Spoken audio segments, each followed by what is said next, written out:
been messing around with settings for about 5 hours, so I don't know what's working anymore. But please let me know if you can hear me. That would be cool. Would be a good start. And I'm also trying multi-streaming as well. I don't know if that's going to work. Probably not. I'm just checking in on the Discord.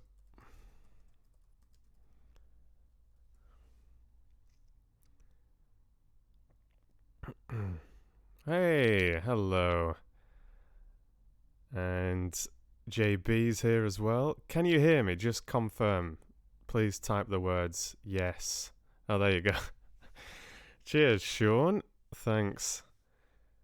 I needed that. Because honestly, like I said, I've been messing around with things since this morning sometime.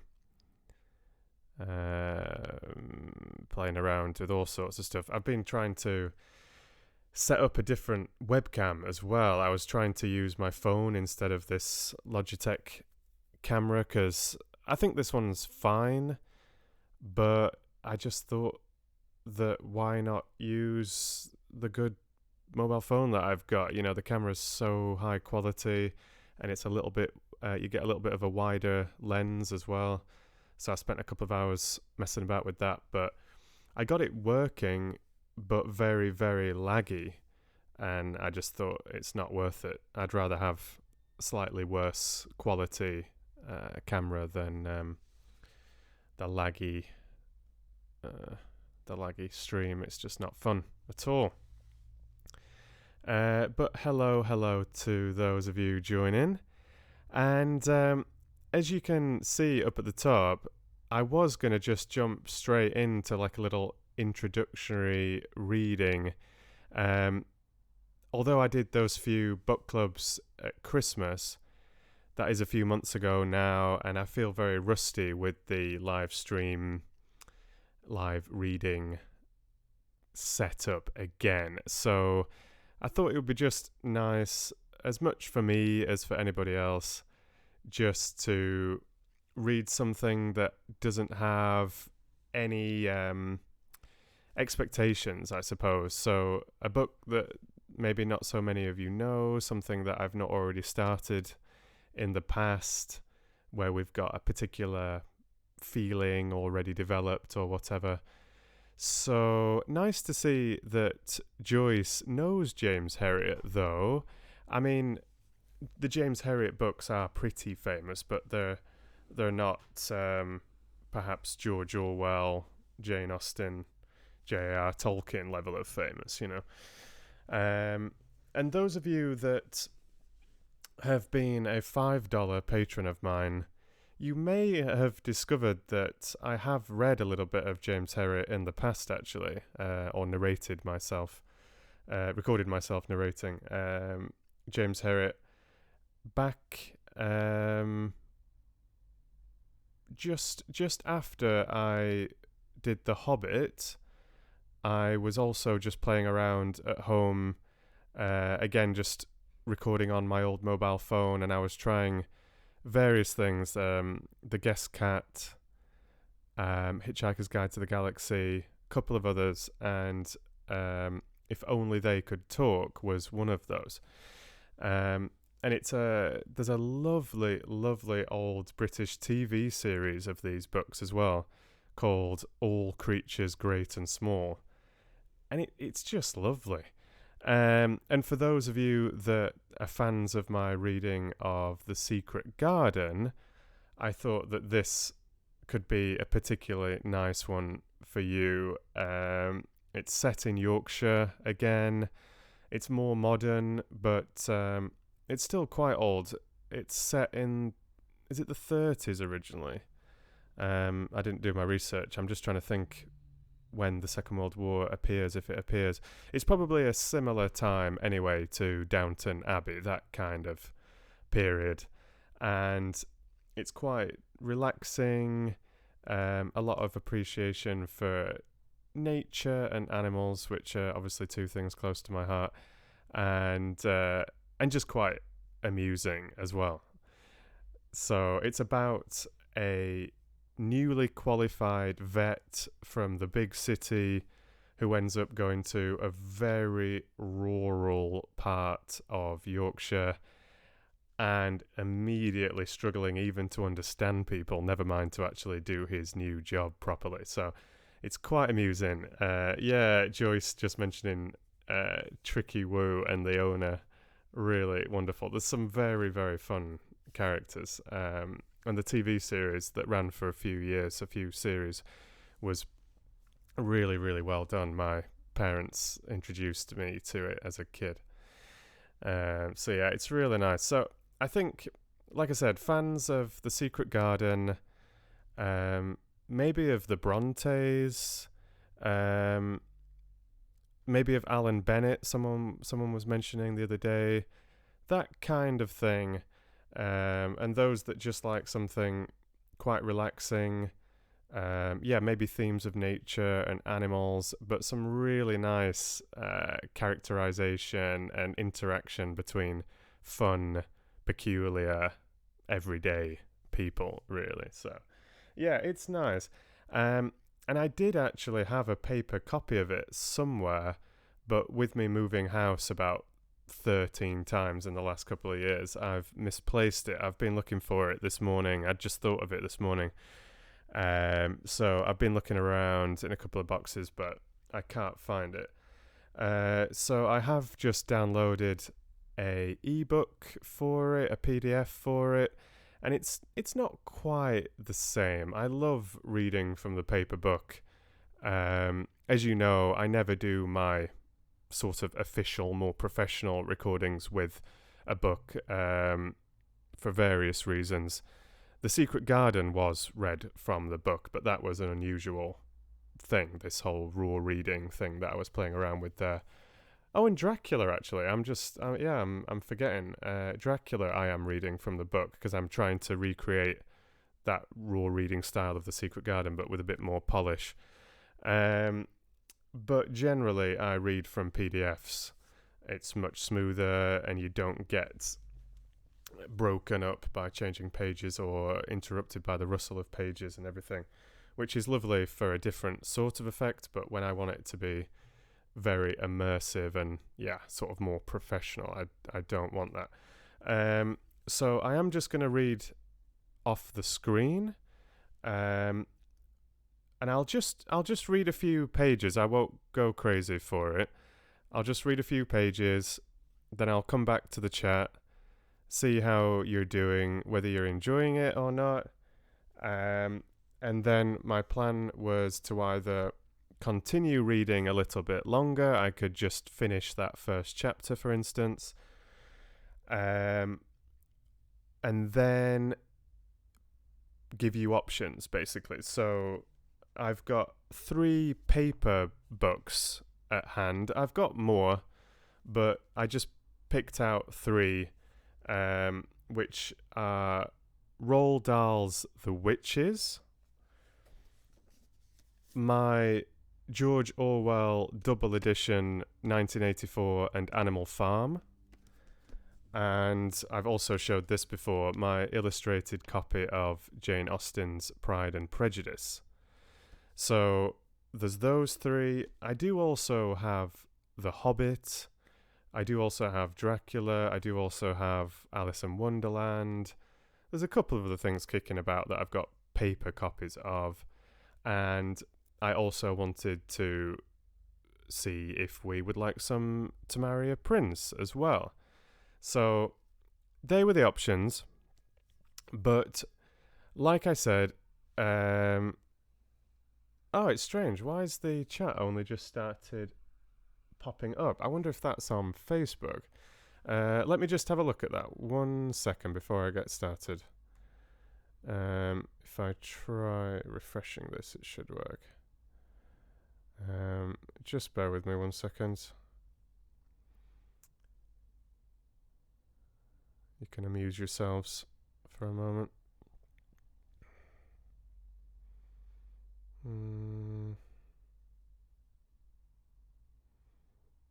See if this brings in both.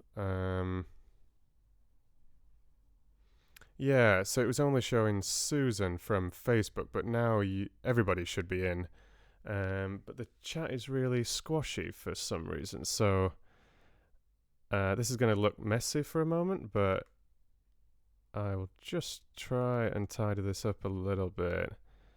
It's a very small space that I've allocated for the chat box, so I don't know how well I'll be able to make this work. Because it looks very squashy. It's very squashy. Yeah, I'm not sure how best to do that. I could have the name. I could do this, maybe. It's not too ugly. It's not too ugly. Alright. Maybe if I trim the top. No, don't squash. Don't squash.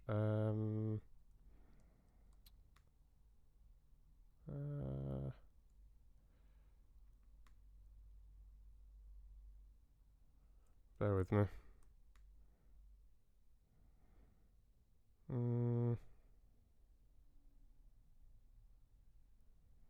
It's okay. I thought it was. How do you trim this now? Here we go.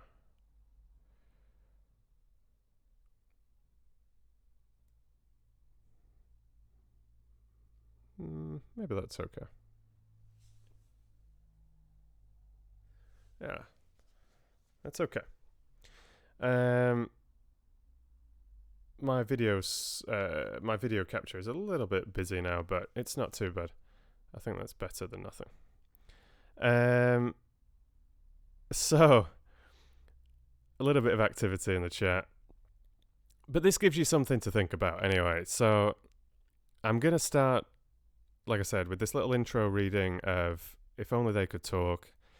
I'll just read a few pages, come back to the chat, see how you're doing. I see the 500 million little Prince pictures, by the way, Teresa. I see you. So I'll read a few pages, come back to the chat, see how you're doing, and then see if you'd like me to continue for a little bit longer, maybe finish the chapter, or I'll put it up to the vote and we can start with some To Marry a Prince, chapter 11, or we can go into one of these books that I've just been showing you. I've got Pride and Prejudice, 1984, Animal Farm, The Witches, and like I said, I've mentioned other things as well, whether it's Dracula or The Hobbit or whatever. And for those of you just joining, welcome. Lovely to see you popping into the chat.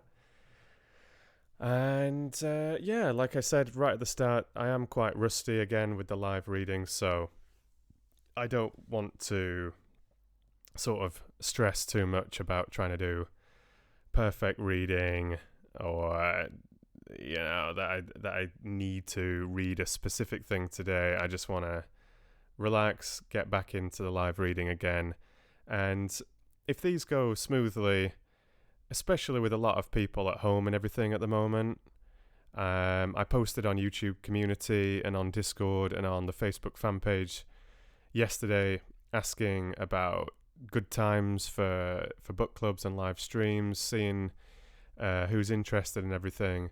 And it seems like quite a lot of you really are interested in the live streams at the moment. Like I said, especially with more people being at home at the moment, it just seems like a good idea. So, yeah, let's give it a go. That sounds interesting, Joyce. Shogun. Sounds interesting. And hello to Laurie. And hello again to everybody that's popped in. I'm sorry I've not named everybody by name today, but I see you. I see you. Tora, Mighty Microbe, Romac.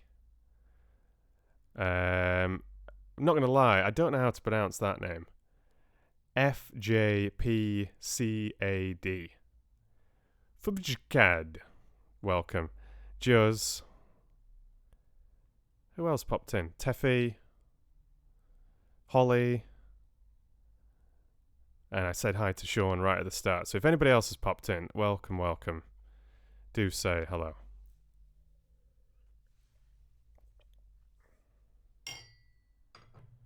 Oh, do you know that book, Miranda? That's really cool if you do. Ha, exactly, Shannon. That's really cool if you know it. So hopefully everything on screen looks half decent anyway. But yeah, let me get started with a little bit of reading and I'll pop back to you soon. So I'm just going to keep this very, very chill. I haven't read this book for quite a few years. Don't know if I've even read the whole book, but like I said, I was practicing with the first couple of chapters a few years ago, which you can listen to on the $5 Patreon Google Drive. So yeah, like I said, I'll just keep it nice and simple, and whatever is going on in your life at the moment, I hope that a little bit of calm reading will just lighten your day a little. Give you a little distraction, whatever you're up to. So, if you're not familiar with this book, you can just type the name into your search engine and have a little read about it. It's a lovely story.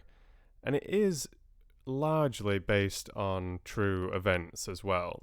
There's certainly some artistic license, but James Herriot, I believe, is a pen name. I can't remember his actual name, but this writer was genuinely a vet in this period, and these stories are based on his real experiences, but of course he's played around with things as well. So it is If Only They Could Talk by James Herriot, and this is chapter 1. They didn't say anything about this in the books, I thought, as the snow blew in through the gaping doorway and settled on my naked back. I lay face down on the cobbled floor in a pool of nameless muck, my arm deep inside the straining cow, my feet scrabbling for a toe-hold between the stones. I was stripped to the waist, and the snow mingled with the dirt and the dried blood on my body. I could see nothing outside the circle of flickering light, thrown by the smoky oil lamp which the farmer held over me. No, there wasn't a word in the books about searching for your ropes and instruments in the shadows, about trying to keep clean in a half bucket of tepid water, about the cobbles digging into your chest, nor about the slow numbing of the arms, the creeping paralysis of the muscles as the fingers tried to work against the cow's powerful, expulsive efforts. There was no mention anywhere of the gradual exhaustion, the feeling of futility, and the little far-off voice of panic. My mind went back to that picture in the obstetrics. How do you pronounce that? Obstetrics. A medical book. Obstetrics, I think it is. Book. A cow standing in the middle of a gleaming floor, while a sleek veterinary surgeon in a spotless paediatrician overall inserted his arm to a polite distance. He was relaxed and smiling. The farmer and his helpers were smiling. Even the cow was smiling. There was no dirt or blood or sweat anywhere.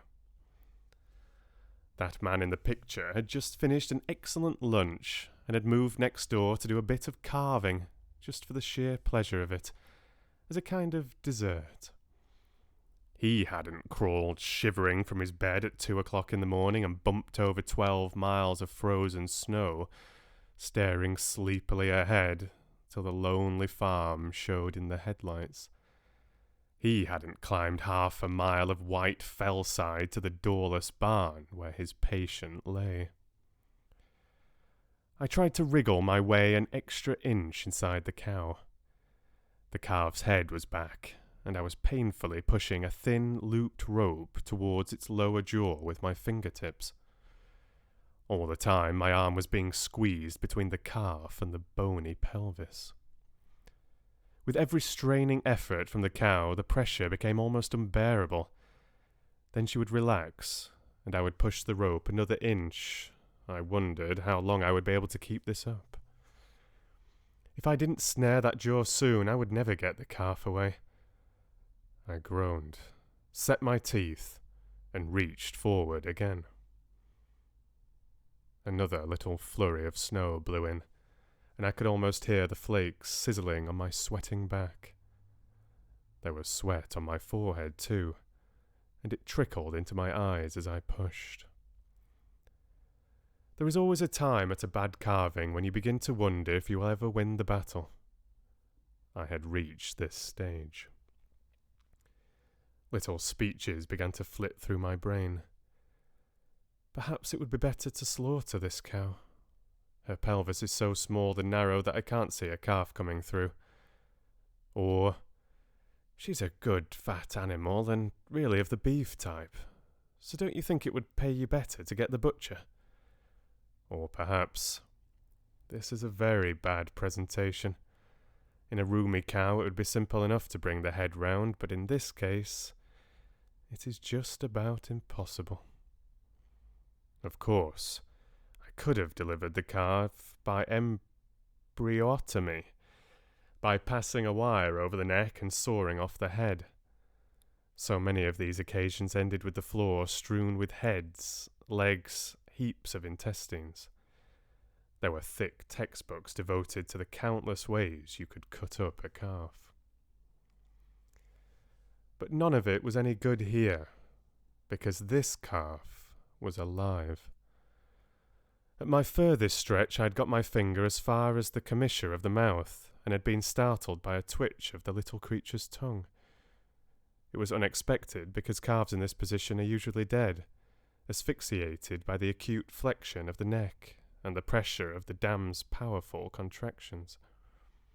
But this one had a spark of a life in it, and if it came out, it would have to be in one piece.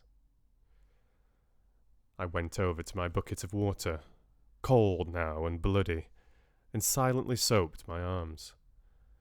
Then I lay down again, feeling the cobbles harder than ever against my chest.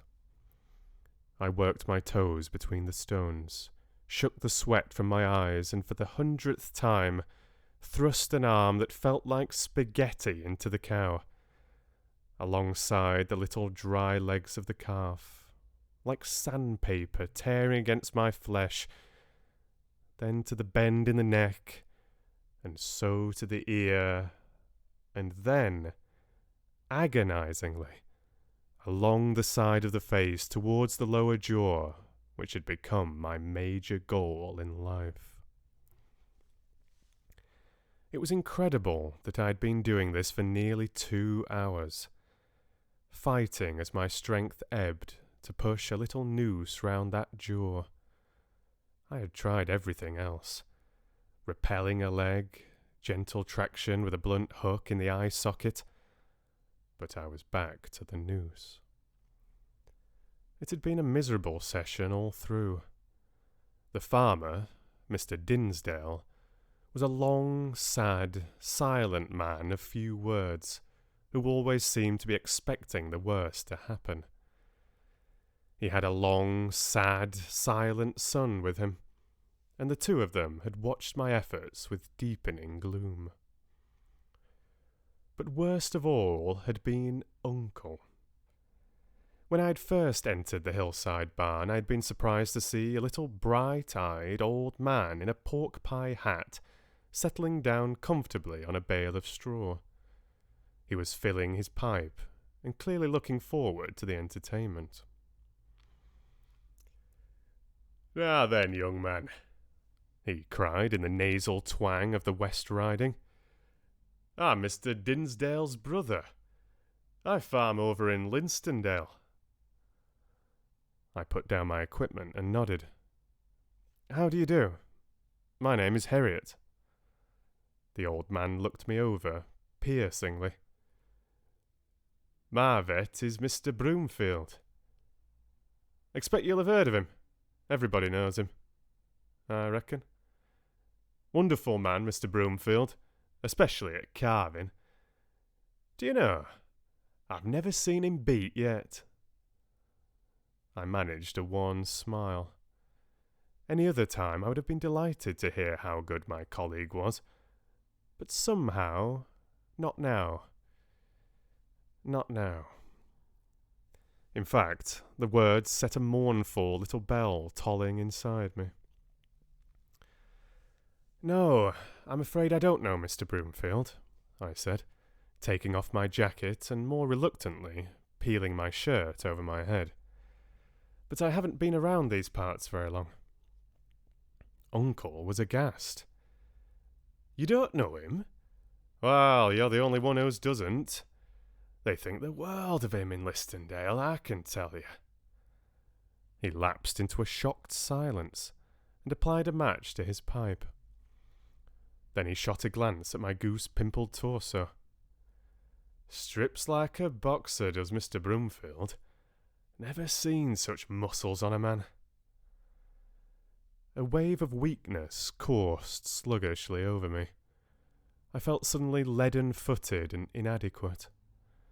As I began to lay out my ropes and instruments on a clean towel, the old man spoke again. "And how long have you been qualified, may I ask?" "Oh, about 7 months." "7 months?" Uncle smiled indulgently, tamped down his tobacco and blew out a cloud of rank blue smoke. "Well, there's nowt like a bit of experience, I always says. Mr. Broomfield's been doing my work now for over 10 years, and he really knows what he's about. Nah, you can have your book learning. Give me experience every time." I tipped some antiseptic into the bucket and lathered my arms carefully. I knelt behind the cow. "Mr. Broomfield always puts some special lubricating oils on his arms first," Uncle said, pulling contentedly on his pipe. "He says you can get infection of the womb if you just use soap and water." I made my first exploration. It was the burdened moment all vets go through when they first put their hand into a cow. Within seconds I would know whether I would be putting on my jacket in 15 minutes, or whether I had hours of hard labour ahead of me. I was going to be unlucky this time. It was a nasty presentation. Head back, and no room at all. More like being inside an undeveloped heifer than a second carver. And she was bone dry. The waters must have come away from her hours ago. She'd been running out on the high fields and had started to carve a week before her time. That was why they had to bring her into this half-ruined barn. Anyway, it would be a long time before I saw my bed again. "Well now, what have you found, young man?" Uncle's penetrating voice cut through the silence. "Head back, eh? You won't have much trouble then. I've seen Mr. Broomfield do 'em like that. He turns calf right round and brings it out back legs first." I'd heard this sort of nonsense before. A short time in practice had taught me that all farmers were experts with other farmers' livestock. When their own animals were in trouble, they tended to rush to the phone for the vet. But with their neighbours, they were confident, knowledgeable, and full of helpful advice. And another phenomenon I had observed was that their advice was usually regarded as more valuable than the vet's. Like now, for instance. Uncle was obviously an accepted sage, and the Dinsdales listened with deference to everything he said. "Another way with a job like this," continued Uncle, "is to get a few strong chaps with ropes and pull the thing out, head back and all." I gasped as I felt my way around. "I'm afraid it's impossible to turn a calf completely round in this small space, and to pull it out without bringing the head round would certainly break the mother's pelvis." The Dinsdales narrowed their eyes. Clearly they thought I was hedging in the face of Uncle's superior knowledge. And now, 2 hours later, defeat was just round the corner. I was just about whacked. I'd rolled and grovelled on the filthy cobbles while the Dinsdales watched me in their morose silence, and Uncle kept up a non-stop stream of comment. Uncle, his ruddy face glowing with delight, his little eyes sparkling, hadn't had such a happy night for years. His long trek up the hillside had been repaid 100-fold. His vitality was undiminished. He had enjoyed every minute. As I lay there, eyes closed, face stiff with dirt, mouth hanging open, Uncle took his pipe in his hand and leaned forward on his straw bale. "You're about beat, young man," he said, with deep satisfaction. "Well, I've never seen Mr. Broomfield beat, but he's had a lot of experience. And what's more, he's strong, really strong. That's one man you couldn't tire." Rage flooded through me like a draught of strong spirit. The right thing to do, of course, would be to get up, tip the bucket of bloody water over Uncle's head, run down the hill and drive away. Away from Yorkshire, from Uncle, from the Dinsdales, from this cow. Instead, I clenched my teeth, braced my legs, and pushed with everything I had. And with a sensation of disbelief, I felt my noose slide over the sharp little incisor teeth and into the calf's mouth. Gingerly, muttering a prayer, I pulled on the thin rope with my left hand and felt the slipknot tighten. I had hold of that lower jaw. At last I could start doing something. "Now, hold this rope, Mr. Dinsdale, and just keep a gentle tension on it. I'm going to repel the calf, and if you pull steadily at the same time, the head ought to come round." "What if the rope comes off?"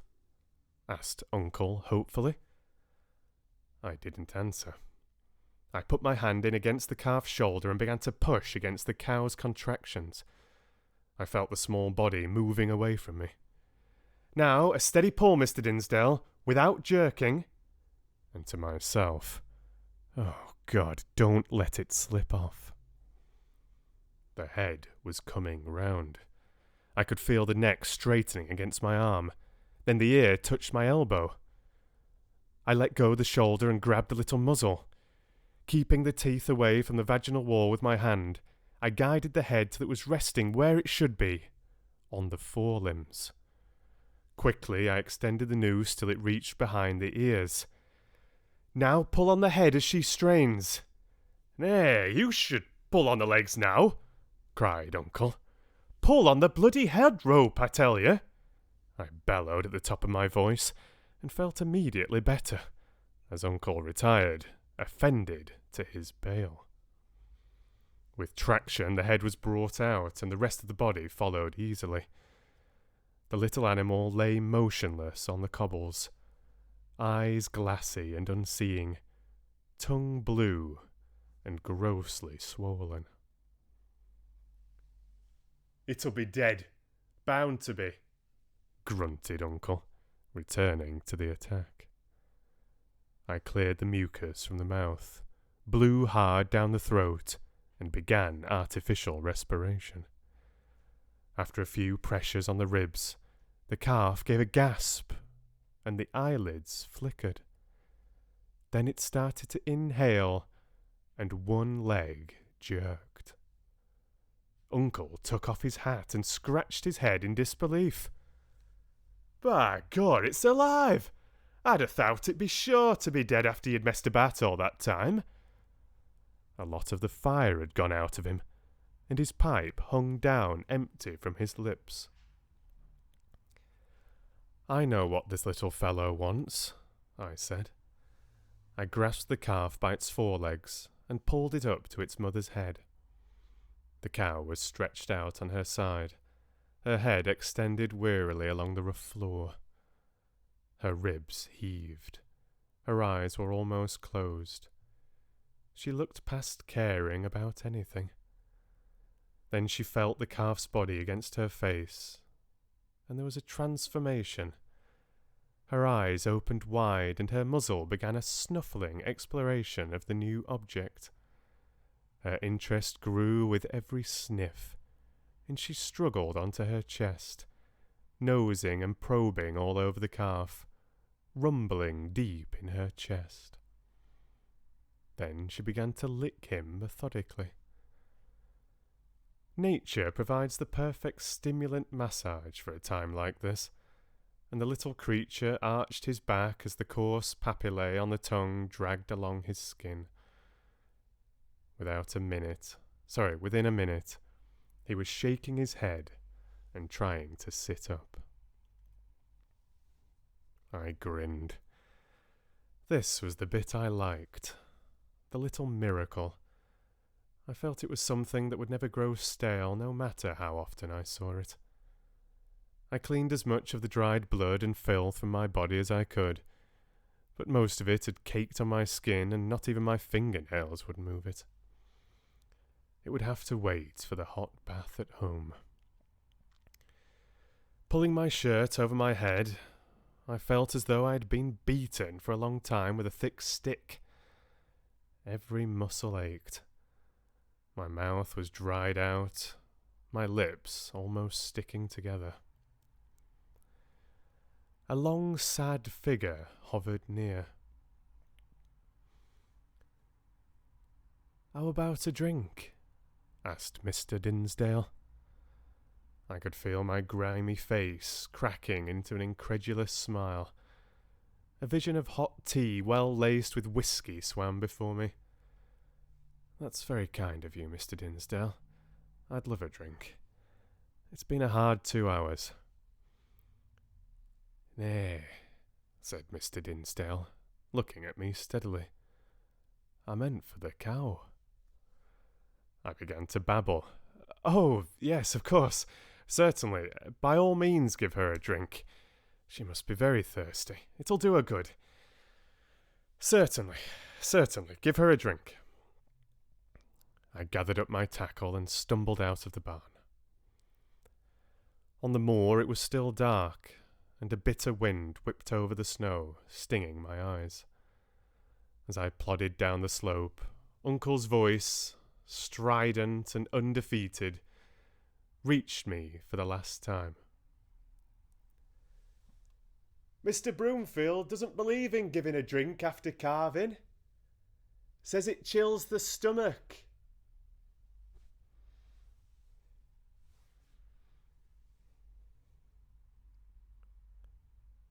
And that is the end of chapter 1.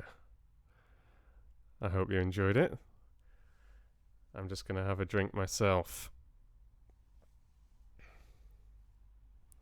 Cheers to James Herriot's job well done in the end.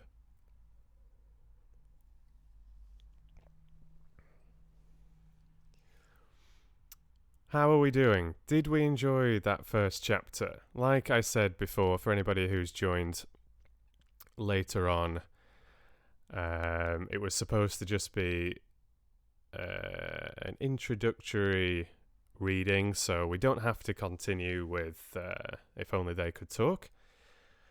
And I thought I would just do a few pages, but then once I settled into it a little bit more, I felt very rusty at the beginning, and you're just getting used to the text and the writing style and the presentation and everything.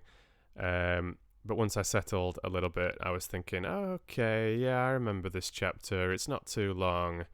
It would be strange to interrupt it, I think. So let's finish the chapter and keep the suspense and everything.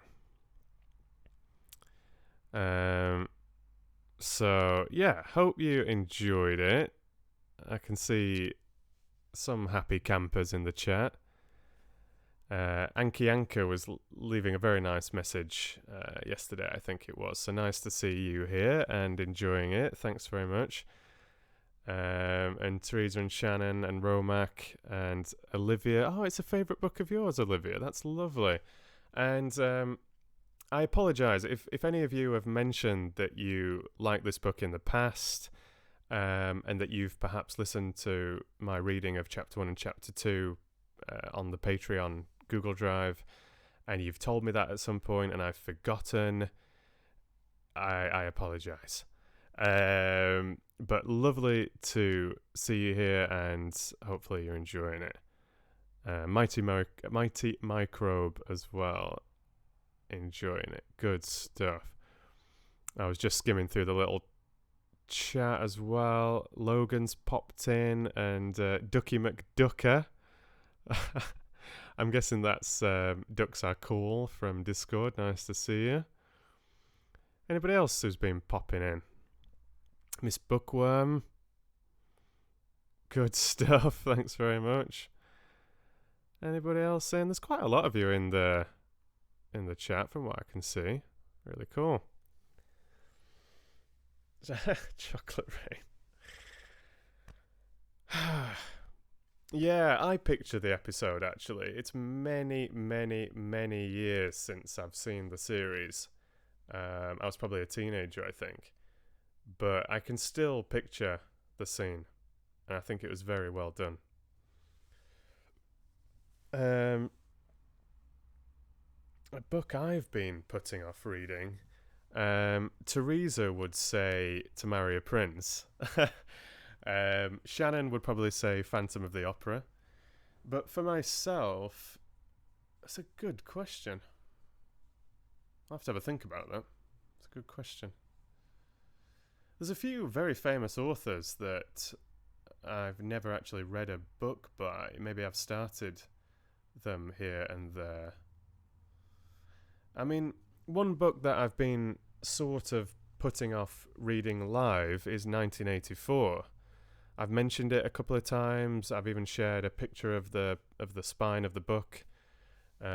Mentioned it on Patreon a couple of times.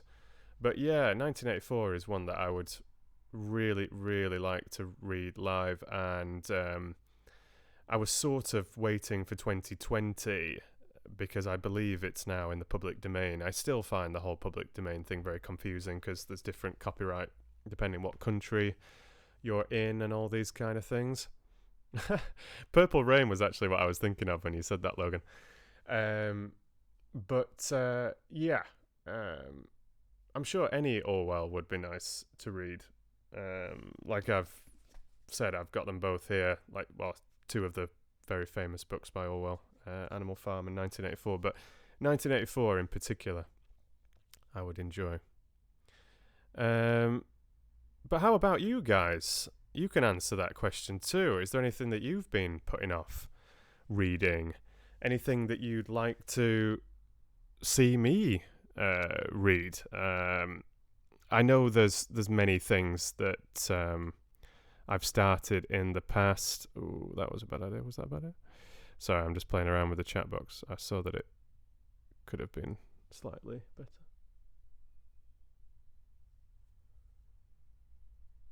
Don't know if that was risky. That could have been a risky maneuver. Some text might hang off the end now. Yeah, maybe it will. That was probably a shitty idea. Let's try that again.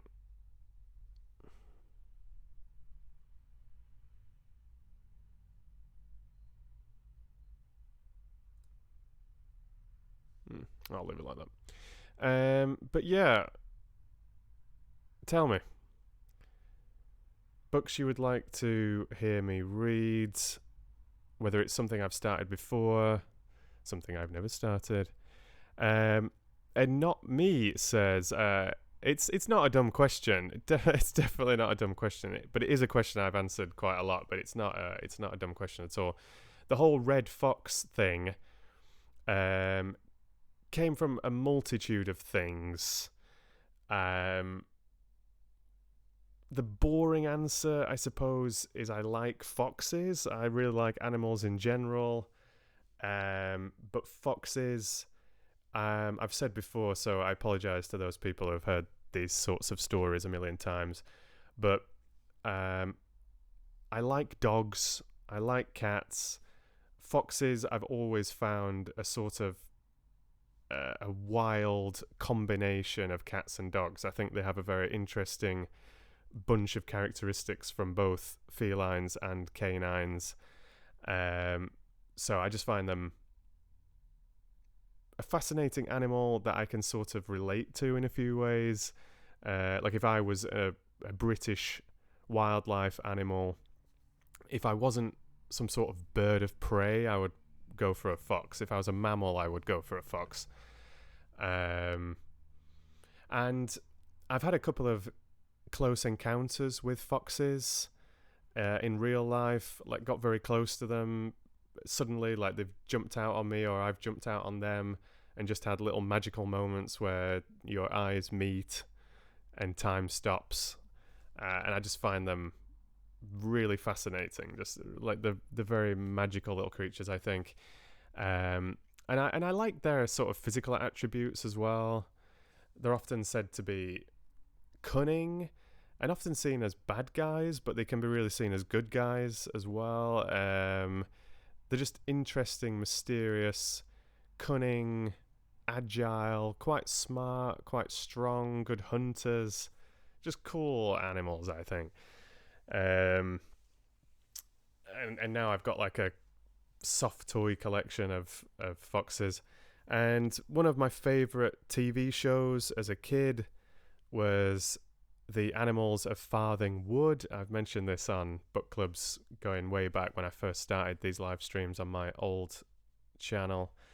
And sort of the leader of the gang, the main character, was a fox called Fox. And he also, I think it's late. Is it later on? Is she there from the beginning? But he falls in love with a lady fox, not called Lady Fox, called Vixen, and he's just a cool character. He's a bit of an Aragorn sort of chap. Feels like maybe he's not a born leader like a Gandalf, but times are tough and he has to just take the helm. The other animals want him to take charge. He's dependable, he's quick-witted, he's quite brave, fierce under pressure, and the animals gang together and they flee their poor forest that's been torn down by mean humans to make way for a bypass or a new housing estate or something. So their beautiful wood, Farthingwood, is getting ripped up, bulldozers, cement mixers, the lot, and they have to flee. And Fox sort of leads them on a quest to find a new sanctuary. That's their mission.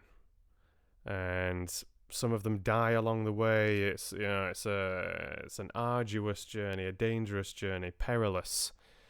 There's some lovely characters, but I just loved the fox dude as a kid. Like when I was like a 5-6-year-old kid, and I was just like, I want to be you. So that was another foxy influence, and like Red Fox. I mean, it's sort of specifying the type of fox, that sort of British fox, but it just makes it a little catchier as well. So my old channel was just called Stephen Garnett, but the channel after that was called Redfoxvoice, and it just sounded quite catchy. My middle name is Roy, which is also an R, so it's like SR Garnett, Stephen Red Fox Garnett. So it sort of all just works together. It's like a little brand. So, yeah. That was some of the influences anyway. I saw Sarah popping in, the creator of my Discord Foxy emojis. Wonderful stuff. Lovely to see you. Hope you're doing good. And Wolf pops in as well. Nice to see you. There's a few questions flying around now. Disney movie Fox and the Hound. I will have seen that back in the day for sure. I wish I could read your name. I tried to learn the Russian alphabet a few years ago, and I honestly can't remember it now. So if you can write your name in Latin characters, that would be cool. Because otherwise I'm not going to be able to say hello to you. I can... It's not Anita. No, it can't be Anita. You have to help me out.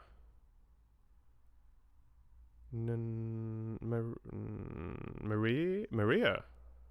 No, it can't be Maria either.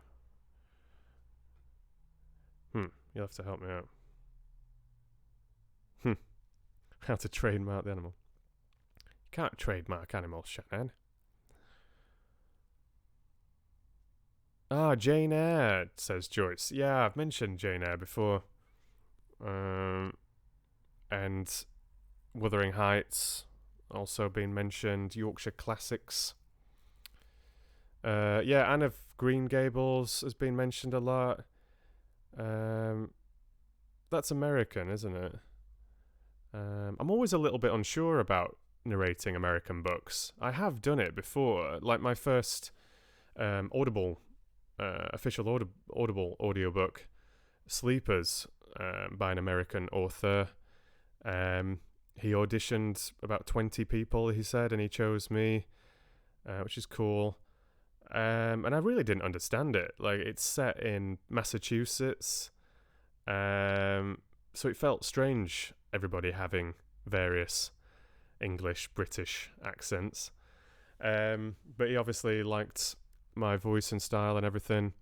But yeah, I'm always just a little bit aware of that. Like, I feel it sort of makes more sense for me to narrate British books. Miss Bookworm's been putting off 1984. Interesting. Huh. That's very kind of you, Anki Anka. Which book are you referring to there? You said, please do so, and if you do... Okay.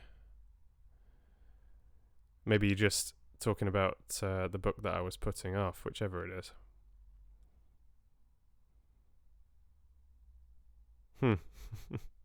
Oh, Miss Bookworm's Lynette. Cool. Nice to see you here, Lynette. That's great stuff. And I'm sorry, and this goes out to various other patrons. I'm sorry for being a little bit on the poor side with replying to some of the comments over on Patreon over the last few weeks. Sometimes I get a little bit behind and I'm like playing catch up with comments on YouTube and maybe emails. And then I'm posting new things and recording new things and editing new things. And I'm sort of like chasing my tail. And then I don't get round to replying to everything. But Lynette, thank you very much for all your comments during Lord of the Rings over on Patreon. I really, really, really appreciate it.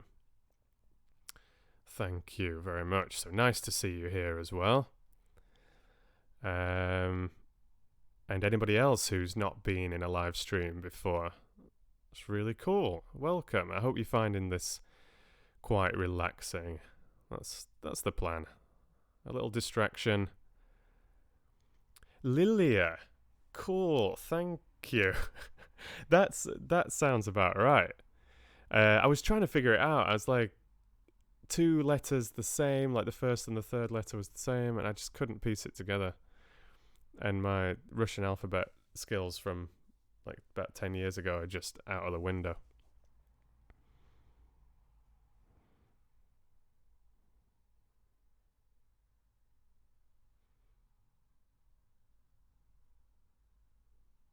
I need to try and figure out what you're saying here, not me. It's okay. I'll get back to you. Oh, but I think I know what you're saying with the Greek numerals and that we use the Arabic numerals. Yeah, maybe they wouldn't mind. It's just always been something I've sort of thought was a bit strange. If you know that someone's got like a, I've played around with deep South accents a little bit, and I'm getting a little bit more confident with that. I was playing around with it most recently in Dracula, in the 5th chapter of Dracula. Um, but yeah, like I feel like if there's an obvious accent, it feels a bit strange if I can't deliver that. So I suppose I feel a bit more comfortable with British books, and then I can, even if the accent's not quite right, at least it's in the right ballpark. Oh, well, good luck with that. Not me. Good luck with your test tomorrow. And thanks ever so much for joining. I'm glad you've found it relaxing. That does make it easier, Frank. Changing from Vjpcad. Frank rolls off the tongue a little bit easier. Yeah, fair enough, Olivia. A few people said that actually. I've heard that before. Ah, cheers, Ion. That's really cool. Thanks very much. Thanks very much. Glad you've been enjoying The Lord of the Rings. I've absolutely loved narrating that second book of The Lord of the Rings. Honestly, like, awesome. It's been fantastic. It was very intimidating getting back into it after a long break. I'd read the first chapter live on Twitch. I split it up into 3 sections back in September. It's a tough book. I've said this so many times. And that second chapter, which turned out to be over 2 hours long, was very daunting. But I just ground on at first, and tried to sort of relax my schedule. I thought, okay, I'm just going to focus on Lord of the Rings. I'm not going to get stressed by worrying about keeping up with other books, even though I know there's many of you that are enjoying Dracula and Tamaria Prince and Narnia and other things. But I just thought, okay, I need to focus purely on this and just do the best job I can. And then once I started doing that, it just gradually got easier and easier. I spent nearly 2 weeks putting together that second chapter. Took my time, and then I set that weekly schedule where I was going to do 1 chapter a week, do it to the best of my ability, have that premiere on a Sunday, and I kept to the schedule basically every week for those 10 weeks. And it was fantastic. I really, really, really enjoyed it. So, Frank's talking about my Scottish accent. I mean, I don't know. I don't know exactly. I'm normally told that my Scottish accent is closest to a sort of Highlander accent. I think I'm most comfortable with that. But if you've listened to me reading The Lord of the Rings, Gimli and Gloin, they've both got very strong Scottish accents. And I've done, like, Professor McGonagall has a Scottish accent. There's a couple of other characters in Harry Potter that do. I used it in Curse of the Ice Dragon, one of my official audiobooks. And generally people are like really complimentary of my Scottish accents.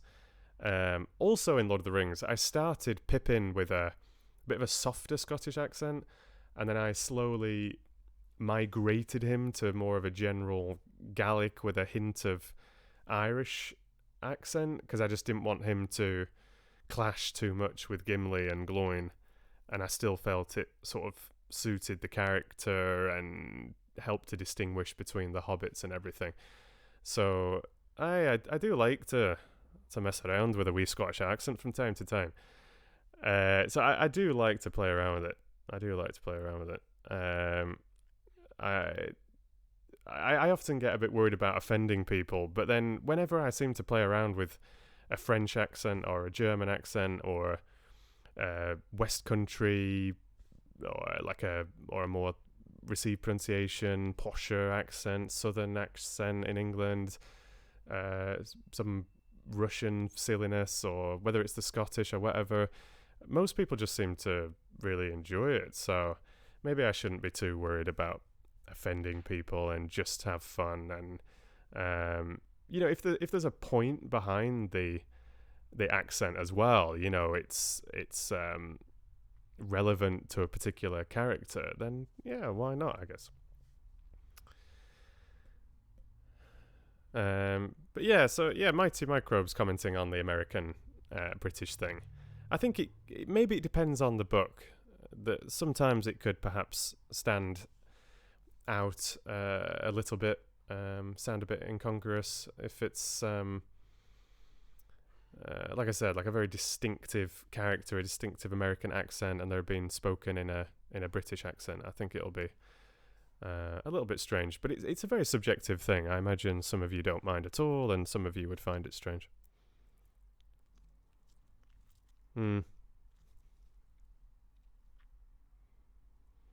Gosh.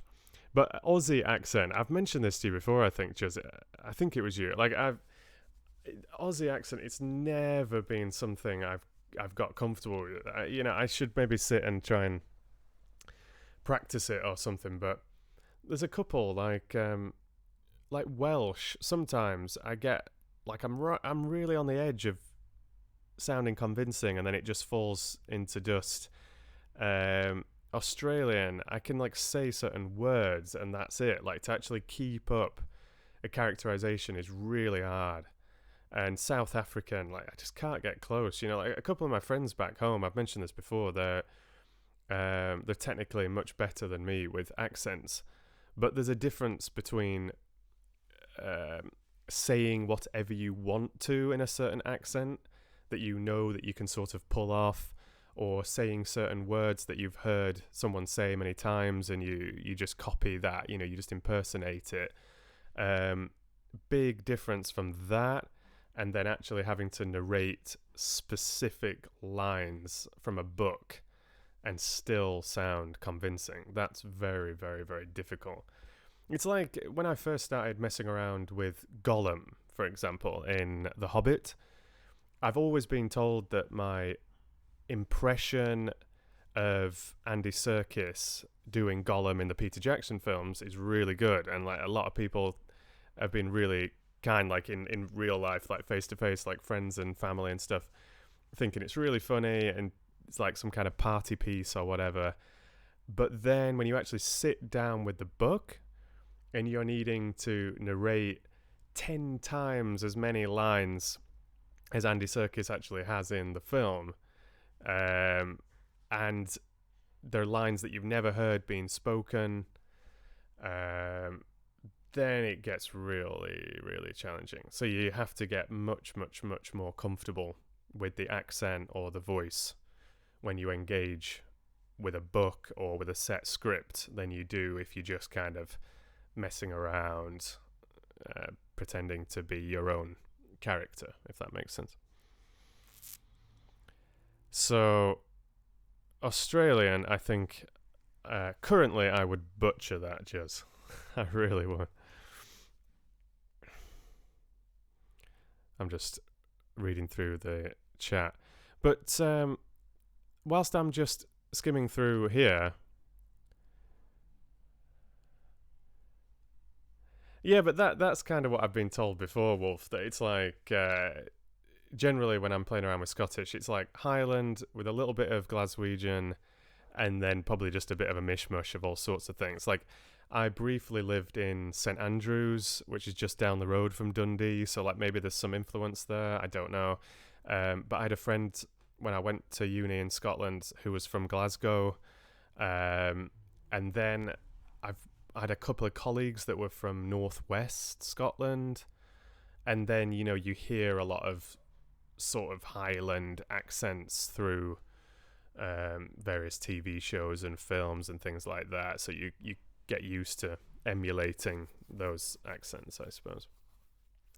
But it's always like that with accents. Like the more specific you try and get, the harder and harder it is. So sort of having a bit of a mishmushy, like not trying too hard, I've realised is a good strategy, and sometimes I fall foul of that you are trying so hard to do a good accent that it really sounds like you're trying to do an accent, as if you soften things a little bit and you just have a little tweak here and there. That can actually be more convincing than if you're trying to really nail a specific accent. I mean, if you're absolutely brilliant at accents, then I'm sure go for it. But I don't think that's something I'm brilliant at. Like, you know, I've got better over the years, but there are certain accents, certain voices that I think I've got particularly good at, but I still think I don't know. I feel like my narration in general, like my style, how I sort of feel the words and bring the book and characters to life is my strength. And my editing, like the production value, I think has got quite good, but I wouldn't say I was sort of a master of the accent.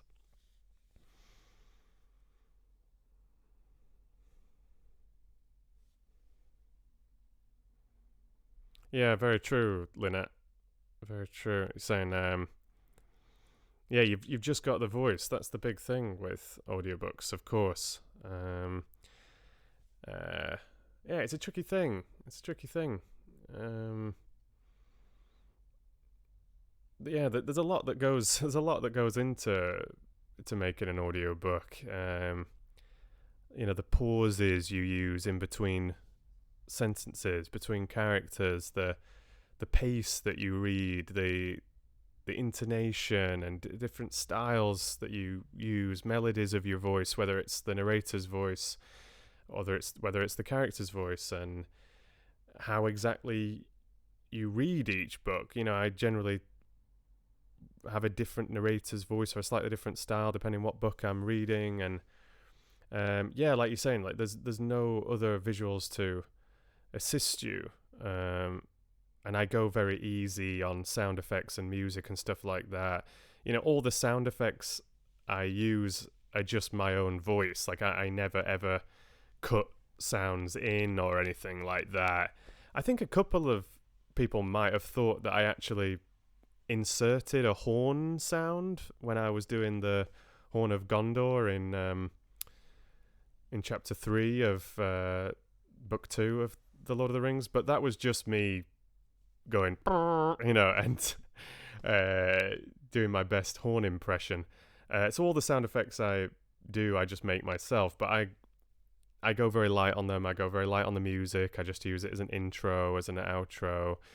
I don't use visuals, so it's just your voice. And you're trying to make things immersive and convincing, realistic, emotional, relaxing, whatever it is, and it's just your voice. But that's why I find it so fun as well. That's why I find it so interesting to do this. It's yeah, it's a cool medium to work with. But yeah, I was going to say, shall I get back into the reading? There's still a very nice bunch of you here relaxing with me. What time is it? 5:30 here. Gosh, time is getting on. No wonder I'm getting a little bit peckish. Trying to think what to do. Excuse me.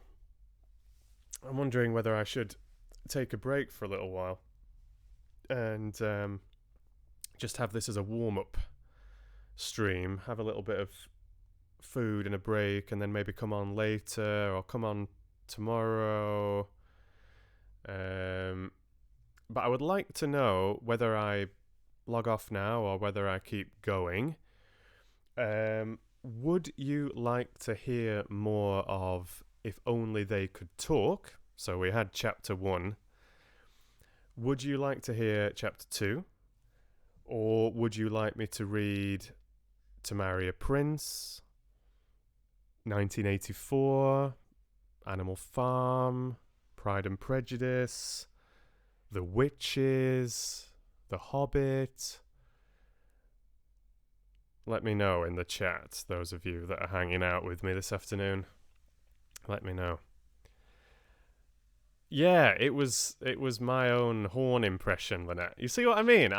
Because like a couple of people when they'd been commenting, like someone sent me a really nice email recently, and they were saying very, very nice things about my Lord of the Rings production, and they were saying, but maybe just go easy on the sound effects. I think you use just enough, like just the right amount, but you had the horn, and maybe we don't want like too many of those. It could get a bit too disruptive, and sometimes people have suggested those kind of things before. But it's just me making a horn noise. And it's the same like anything else, like in Harry Potter, whether it's like, I don't know, someone squeaking. Okay, no, that was. Okay, there are a couple of exceptions, I suppose. But sometimes I use a kind of a prop, but I never like sample a sound and insert it. I make the sounds myself. So like in Harry Potter, when Ron is squeaking on the train window, like that, that wasn't my voice. I was squeaking on a wet glass, like I recorded water squeaking on the glass. And if there's someone like banging their fist on a table, I literally bang my fist on a table and have cutlery and plates there to jingle around a little bit, so you hear that. If it's a door slamming, that's normally me just whacking something. The whole Buckbeak scene with the executioner, I used a cane and like whacked the bed with it and recorded that. But some things are literally just mouth sounds, like the ringwraith's screech, that whole thing, and the wolf, and the horn, and the big whatever it was being shot down by Legolas. They're just me making silly noises. Someone was asking about the singing. Yeah, I really enjoyed the singing for Lord of the Rings. Obviously it's me that does all the songs apart from Galadriel. Some people have asked, like, who does the songs? I'm like, I do the songs. I do the songs. Come on. And yeah, I really enjoy them. They can be quite intimidating. There's no melody written in the book. There's no guidance there. So I just come up with something and try and do my best. And as the books have gone on, as the chapters have gone on, I've experimented a little bit more with really opening out and singing a little bit more rather than just reading in a melodic fashion, which is not everybody's cup of tea. Some people prefer plain spoken poems. Some people prefer more of just a gentle melody. Some people really love the full-on singing. It's a very personal thing. But I really enjoy them, and I've been very, very pleased with the songs in Book 2. Really, really, I thought the Frodo song was maybe some of the best actual singing I've done in terms of technique. I thought was pretty good. And I thought the Gimli one was cool, and a lot of you seem to really enjoy that. But we had Legolas. Bilbo sang that incredibly long one in chapter 1, and he also did a shorter one in book 3. There were some lovely pieces. There were some really lovely pieces. And of course, Maria was Galadriel for me, and we recorded all those lines together over many hours and figured out how to do the songs and everything, and she obviously did a wonderful, wonderful job of those. So yeah, the songs are fantastic. A lot of work, but really worth it, I think. Hmm. Oh, that's cool, isn't it? But I could definitely read The Witches for a little while. I mean, it's not a long book. It's very chill. I mean, kind of creepy, but still could be a good bedtime story. It could be quite relaxing, I think. No, I'll keep up the silly noises. Don't worry, Lynette. I really, really enjoy those things, and like the screeches and things, for example, and the horn. They're not directly written in the book as screech or burp, um, but I have a think about it every time, and I just think, okay, could something work here to add just a little extra immersion? So when the wolf gets shot by Legolas, you can also hear me do sort of an arrow bow release sound as well, sort of like a. So you hear like a. And I just think it adds a little bit to the scene, and then, yeah, like you don't want to overdo them. Like every time Boromir blasts his horn, I'm not going to do a horn sound. Every time something's getting shot or dropped or a door's slamming, I'm not going to add that. But if I feel it just adds a little bit to the story, then I'll chuck it in. So like the squeak of Ron looking through the misted up window when the Dementors are coming in Prison of Azkaban, it just added a little bit to the scene. And some of you noticed, like the squelch. What are they called though? I forgot what they were called in Prison of Azkaban as well. Professor Lupin's got one of these little squidgy things in a glass tank, and it goes against the tank, and I added that little sound as well, just to add a little bit of humor, a bit of comic timing, I suppose, to that scene as well. Oh, hey Mango, hello, nice to see you. Yeah, fire away, ducks, fire away.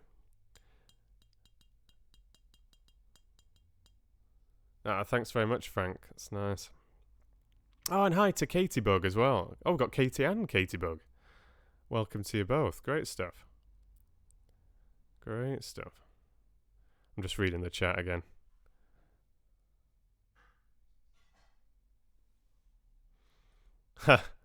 Sorry about that, Miranda. I'm like giving you the behind the scenes to the sound effects. You won't ever be able to hear them the same way again now. But thanks for the praise, you guys.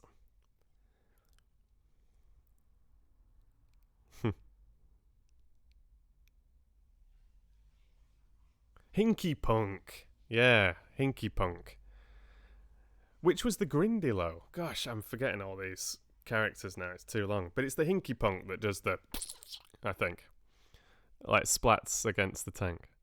But that's lovely, Katie Bug. That's really nice. Nice to see you. Yeah. Thanks, Holly, as well. Exactly. Cute little creature.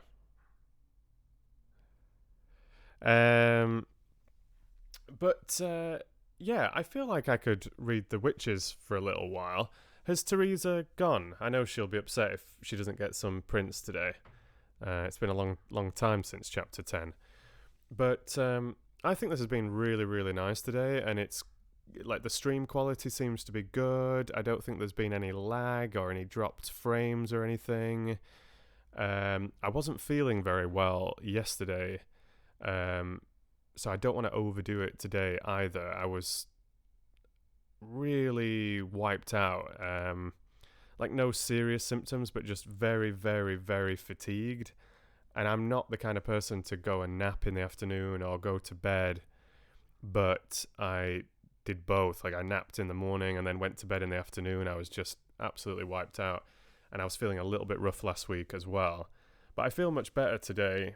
But like I said, equally, I don't want to stream for hours. I'd rather just do a shorter one today and then come back and do another stream tomorrow, and go for the long term goal rather than the short term goal.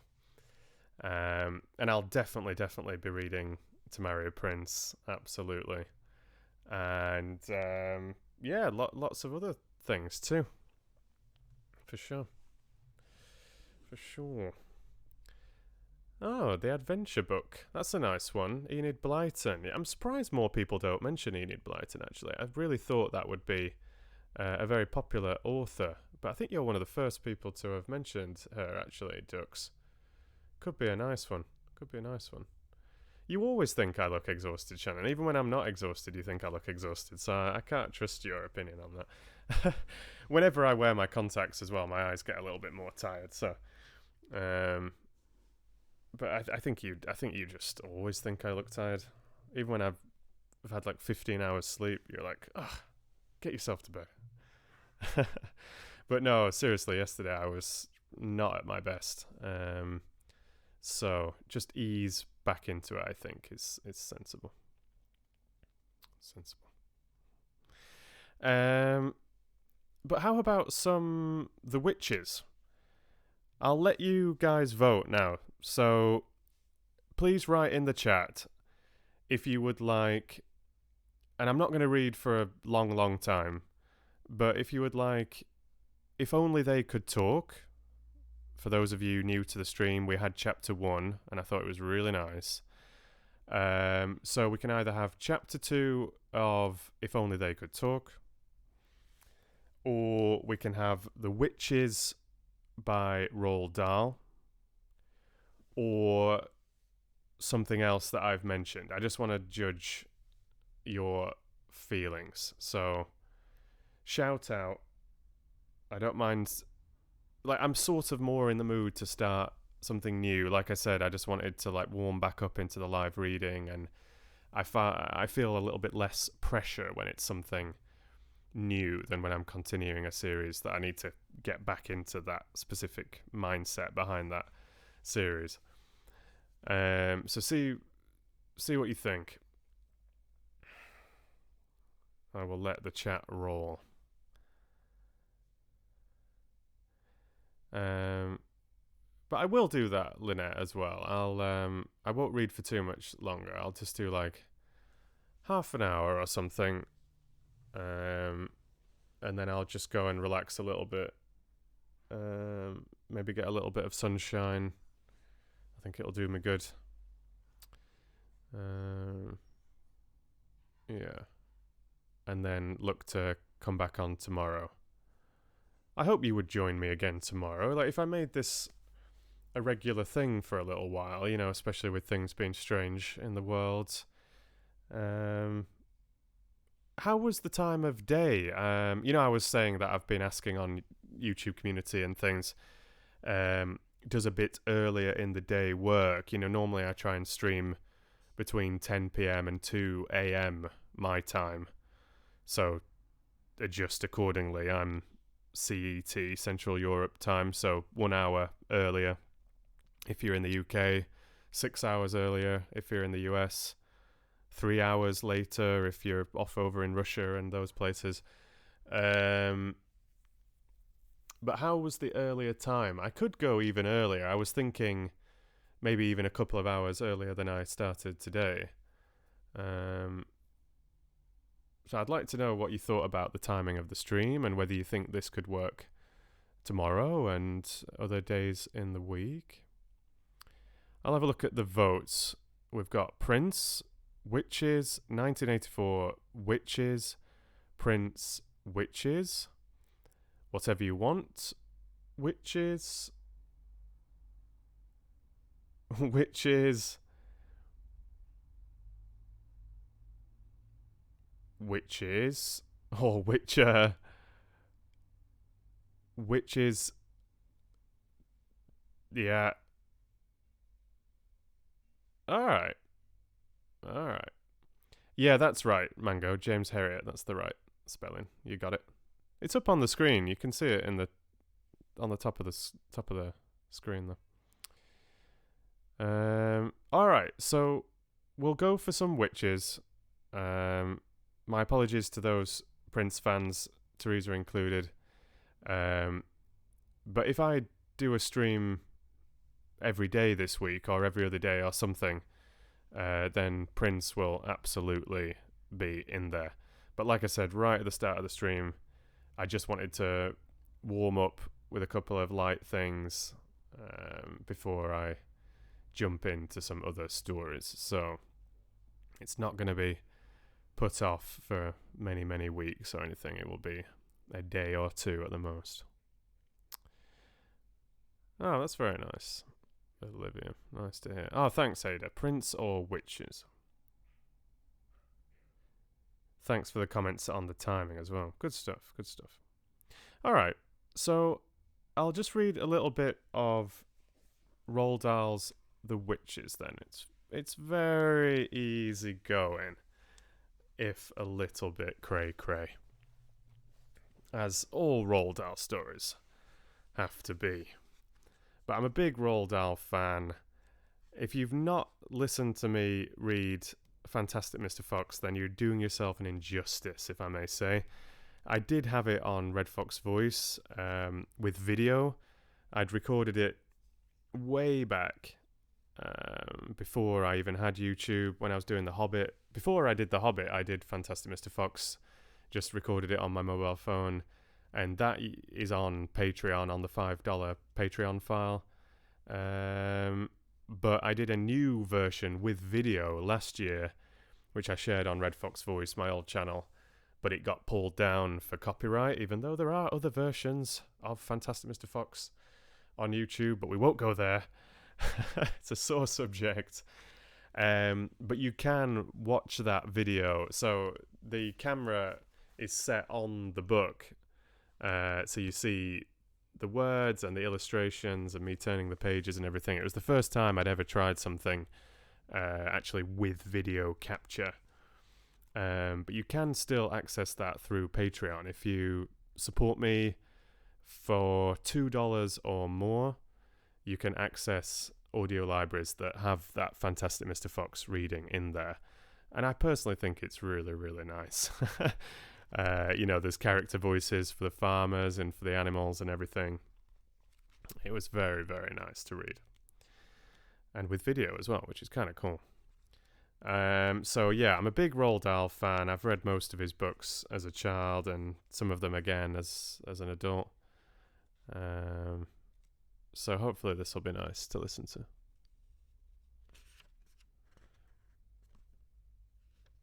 Oh, but this is totally new, Katie. I've never read The Witches for you guys before.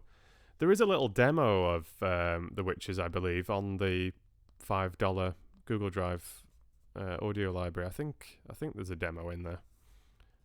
That was done even before Fantastic Mr. Fox. This was a few years ago when I was testing with myself. Like, can I read books out loud? Could I do this? I wasn't thinking it could be a profession or anything, but I was just testing because I'd been reading out aloud to children quite a lot when I've been working in schools. And it seemed to be quite well received, and my dad is good at reading out aloud, and he's had fun when he's been teaching in the past, reading to children.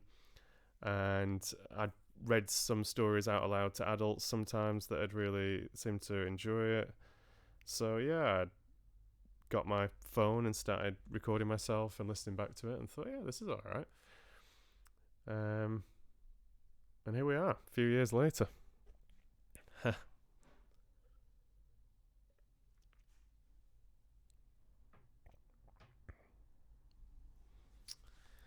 Yeah, I'm sure that's it, Shannon. Okay, so we'll get started. And like I said, I won't read for too long. But the chapters are so short, we should still be able to make some pretty good progress, I think. But I think I'll keep things quite calm. I don't think I'll go too crazy on the voices. I'll just see how it goes. I know I say this sometimes, and then you end up with Alice in Wonderland, where I'm like a full theatre company. So here's the front cover.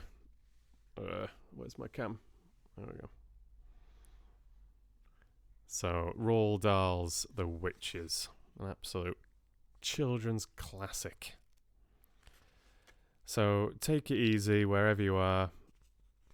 If you're working, doing chores, whether you're driving somewhere, looking after the kids, out for a walk, relaxing in bed, sat in the garden, whatever you're doing, just relax with me for a little while and the Fox fans, and we'll just have a little bit of a very silly but very well written story.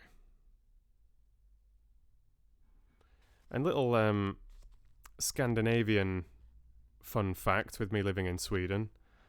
Roald Dahl's parents are or were Norwegian, so a little Scandinavian connection there. He was raised Welsh.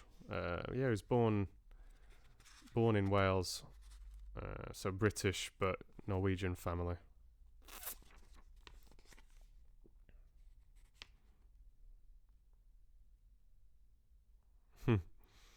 Yeah, you can listen back to the first chapter of James Herriot though, Mango. You can rewind the stream later and listen to that first chapter. I was a little bit rusty, but it was a nice read. It was a nice read. So, The Witches by Roald Dahl.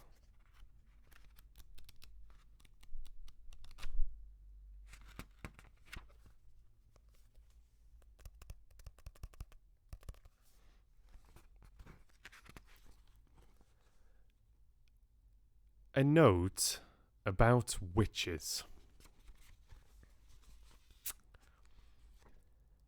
In fairy tales, witches always wear silly black hats and black cloaks, and they ride on broomsticks. But this is not a fairy tale. This is about real witches. The most important thing you should know about real witches is this. Listen very carefully. Never forget what is coming next. Real witches dress in ordinary clothes and look very much like ordinary women. They live in ordinary houses and they work in ordinary jobs. That is why they are so hard to catch. A real witch hates children with a red-hot, sizzling hatred that is more sizzling and red-hot than any hatred you could possibly imagine. A real witch spends all her time plotting to get rid of the children in her particular territory. Her passion is to do away with them, one by one. It is all she thinks about the whole day long. Even if she is working as a cashier in a supermarket, or typing letters for a businessman, or driving round in a fancy car, and she could be doing any of these things, her mind will always be plotting and scheming and churning and burning and whizzing and fizzing with murderous, bloodthirsty thoughts. Which child, she says to herself all day long, exactly which child shall I choose for my next squelching? A real witch gets the same pleasure from squelching a child as you get from eating a plateful of strawberries and thick cream. She reckons on doing away with one child a week. Anything less than that and she becomes grumpy. One child a week is 52 a year. Squish them and squiggle them and make them disappear. That is the motto of all witches. Very carefully a victim is chosen. Then the witch stalks the wretched child like a hunter stalking a little bird in the forest. She treads softly. She moves quietly. She gets closer and closer. Then at last, when everything is ready, she swoops. Sparks fly, flames leap, oil boils, rats howl, skin shrivels, and the child disappears. A witch, you must understand, does not knock children on the head or stick knives into them or shoot at them with a pistol. People who do those things get caught by the police. A witch never gets caught. Don't forget that she has magic in her fingers and devilry dancing in her blood. She can make stones jump about like frogs, and she can make tongues of flame go flickering across the surface of the water. These magic powers are very frightening. Luckily, there are not a great number of real witches in the world today, but there are still quite enough to make you nervous. In England, there are probably about 100 of them altogether. Some countries have more, others have not quite so many. No country in the world is completely free from witches. A witch is always a woman. I do not wish to speak badly about women. Most women are lovely. But the fact remains that all witches are women. There is no such thing as a male witch. On the other hand, a ghoul is always a male. So indeed is a bar guest. Both are dangerous. But neither of them is half as dangerous as a real witch. As far as children are concerned, a real witch is easily the most dangerous of all the living creatures on earth. What makes her doubly dangerous is the fact that she doesn't look dangerous. Even when you know all the secrets, you'll hear about those in a minute, you can still never be quite sure whether it is a witch you are gazing at, or just a kind lady. If a tiger were able to make himself look like a large dog with a waggy tail, you would probably go up and pat him on the head. And that would be the end of you. It is the same with witches. They all look like nice ladies. Kindly examine the picture below.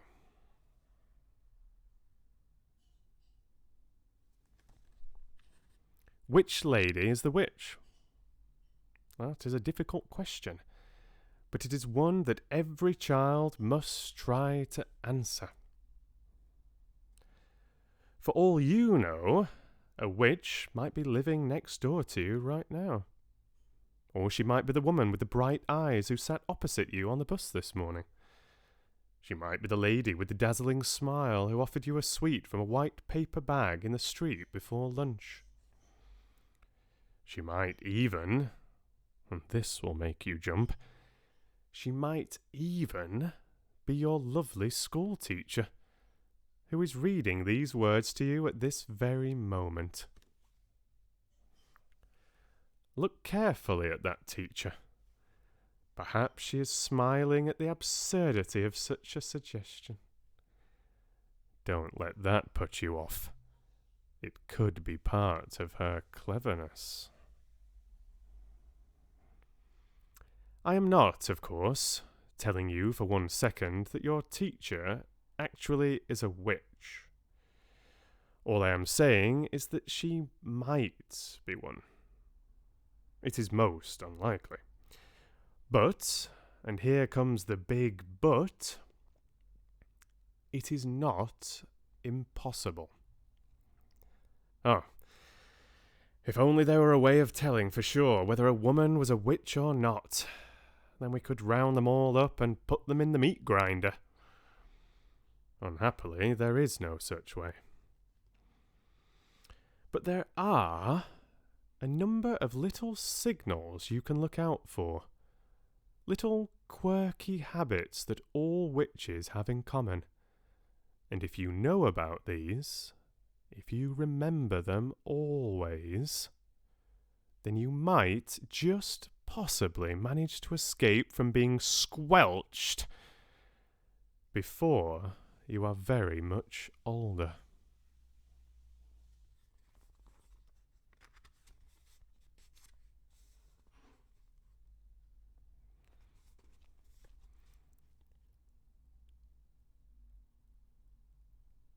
My grandmother.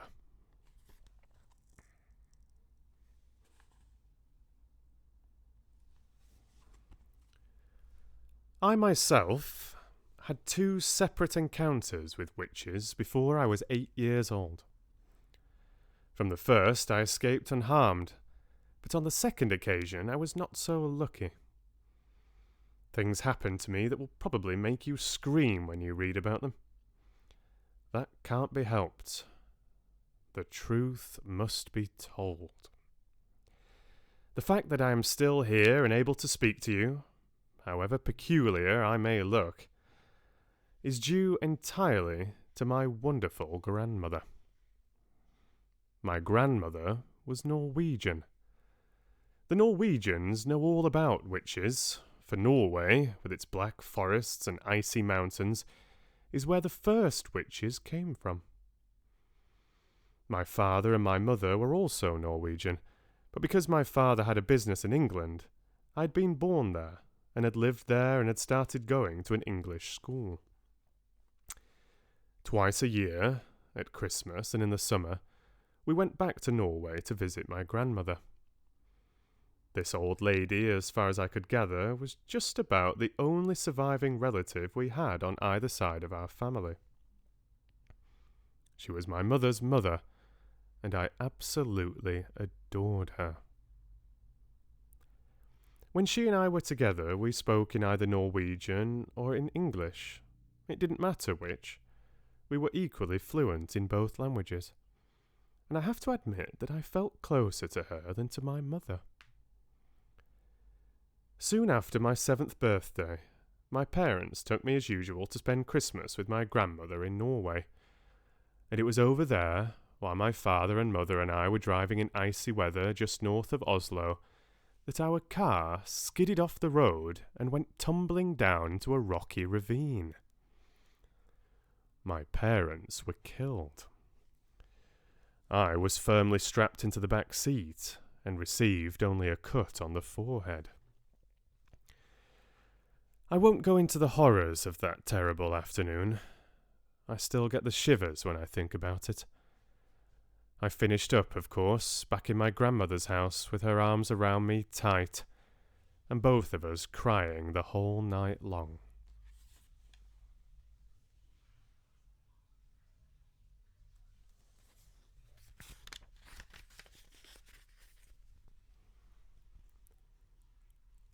"What are we going to do now?"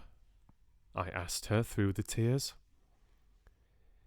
"You will stay here with me," she said, "and I will look after you." "Aren't I going back to England?" "No," she said, "I could never do that. Heaven shall take my soul, but Norway shall keep my bones." The very next day, in order that we might both try to forget our great sadness, my grandmother started telling me stories. She was a wonderful storyteller, and I was enthralled by everything she told me.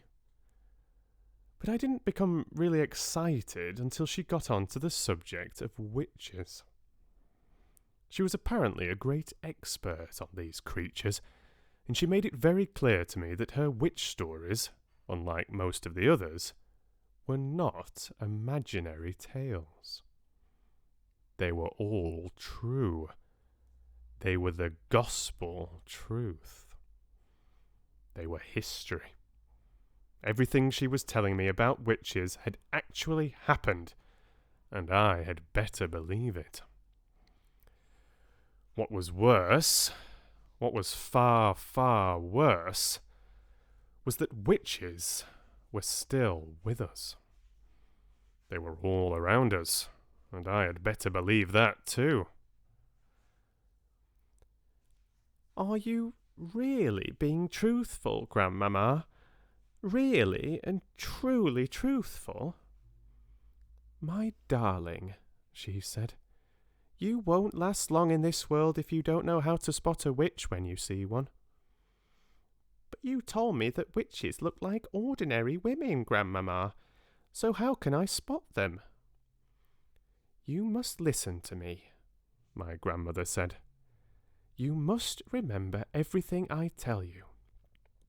After that, all you can do is cross your heart and pray to heaven and hope for the best. We were in the big living room of her house in Oslo, and I was ready for bed. The curtains were never drawn in that house, and through the windows I could see huge snowflakes falling slowly onto an outside world that was as black as tar. My grandmother was tremendously old and wrinkled, with a massive wide body which was smothered in grey lace. She sat there, majestic in her armchair, filling every inch of it. Not even a mouse could have squeezed in to sit beside her. I myself, just 7 years old, was crouched on the floor at her feet, wearing pyjamas, dressing gown and slippers. You swear you aren't pulling my leg? I kept saying to her. You swear you aren't just pretending? Listen, she said. I have known no less than 5 children who have simply vanished off the face of this earth, never to be seen again.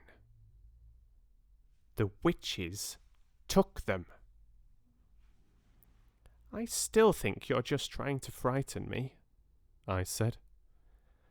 I am trying to make sure you don't go the same way, she said.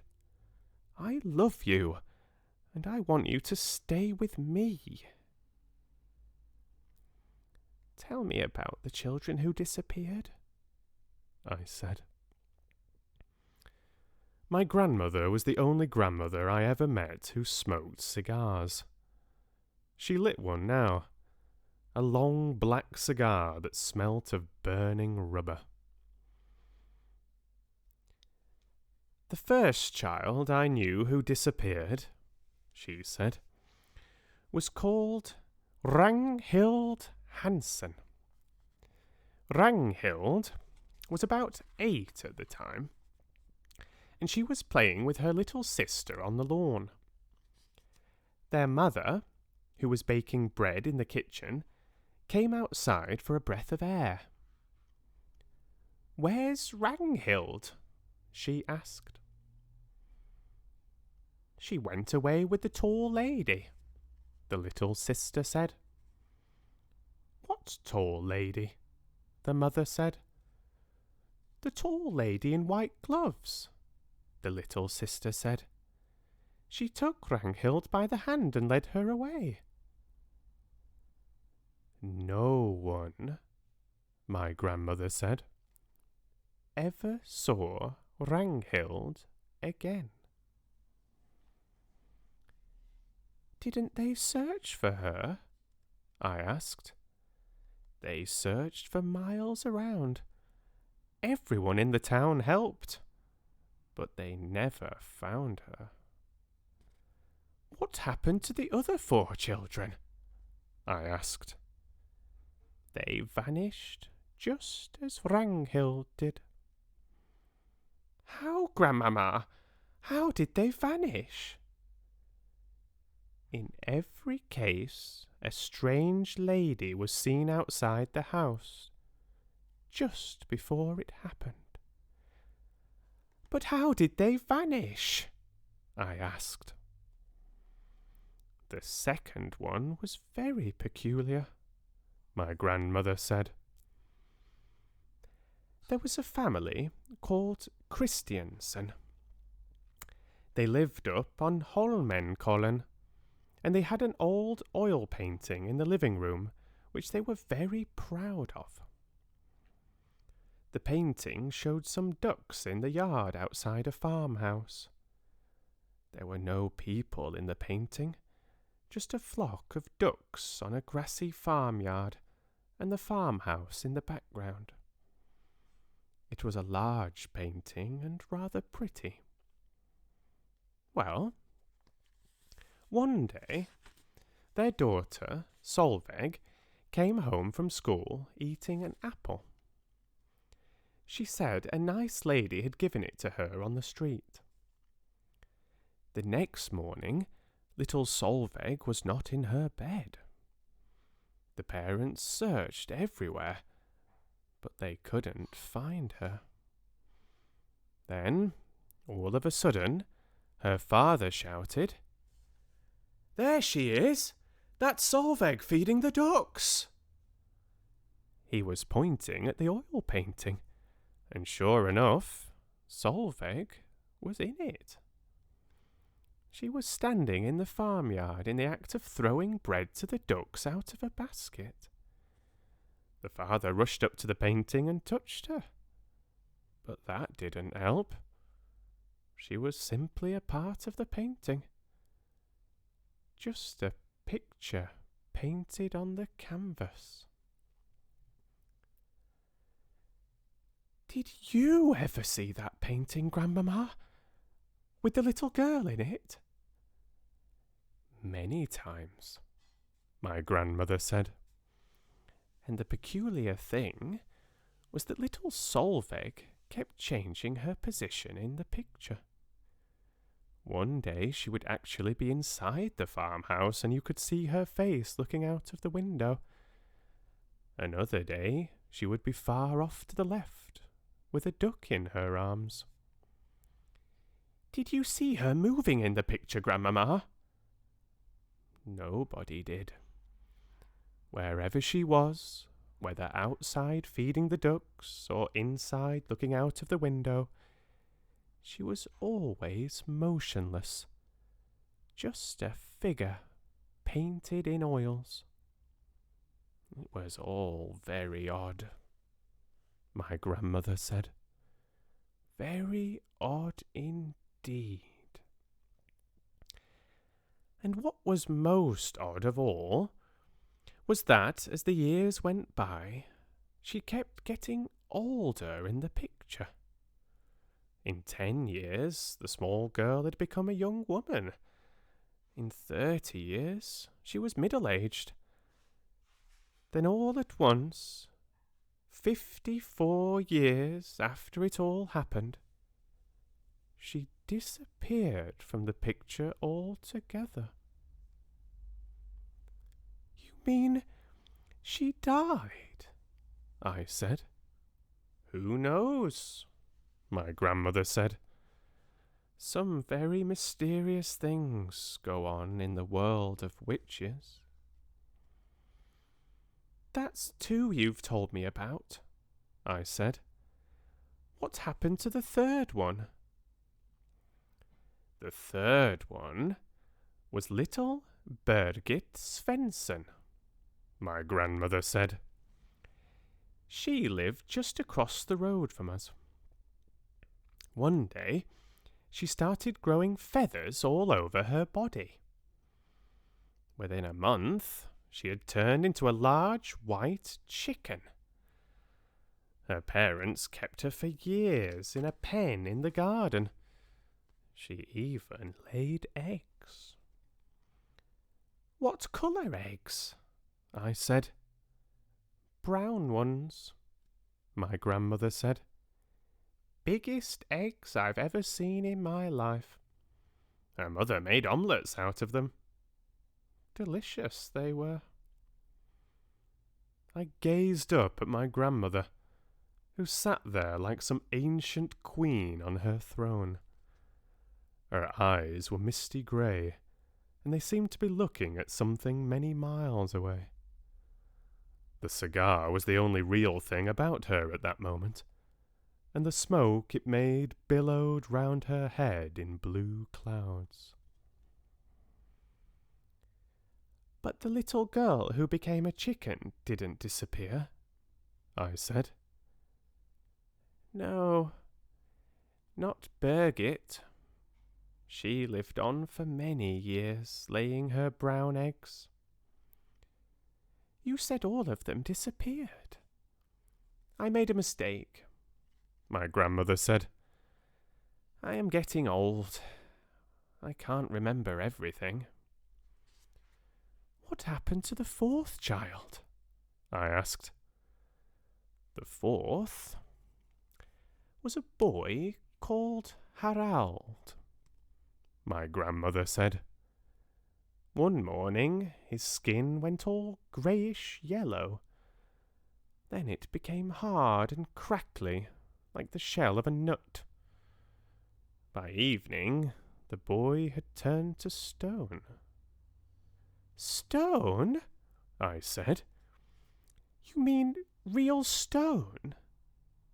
Granite, she said. I'll take you to see him if you like. They still keep him in the house. He stands in the hall, a little stone statue. Visitors lean their umbrellas up against him. Although I was very young, I was not prepared to believe everything my grandmother told me. And yet she spoke with such conviction, with such utter seriousness, and with never a smile on her face or a twinkle in her eye, that I found myself beginning to wonder. Go on, Grandmamma, I said. You told me there were 5 altogether. What happened to the last one?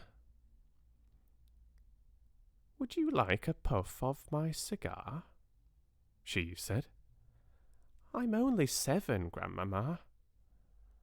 I don't care what age you are, she said. You'll never catch a cold if you smoke cigars.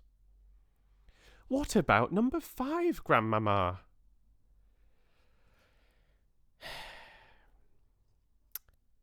Number 5, she said, chewing the end of her cigar as though it were a delicious asparagus,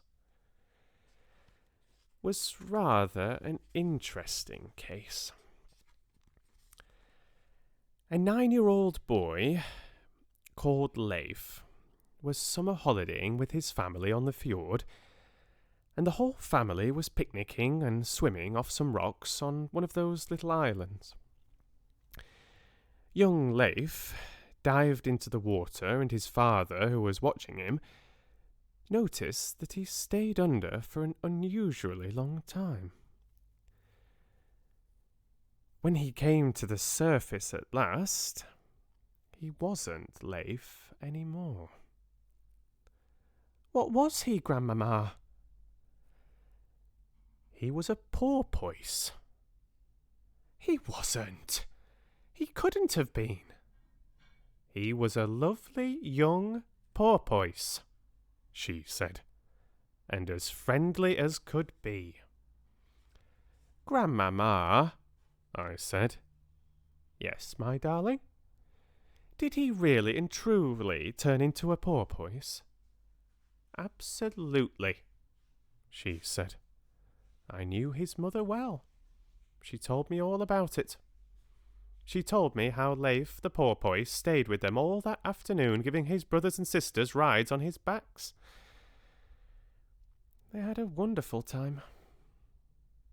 Then he waved a flipper at them and swam away, never to be seen again. But Grandmamma, I said, how did they know that the porpoise was actually Leif?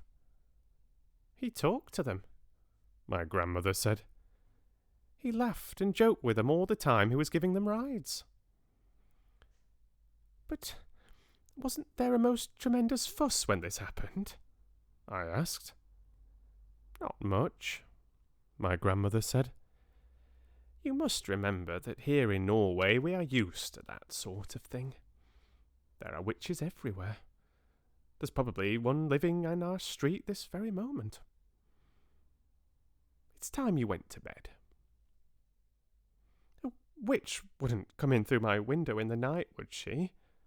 I asked, quaking a little. No, my grandmother said. A witch will never do silly things like climbing up drain pipes or breaking into people's houses. You'll be quite safe in your bed. Come along.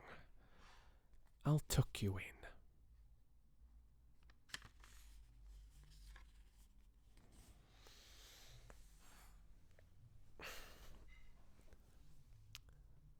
How are we doing, Fox fans in the chat? That's the end of chapter 2.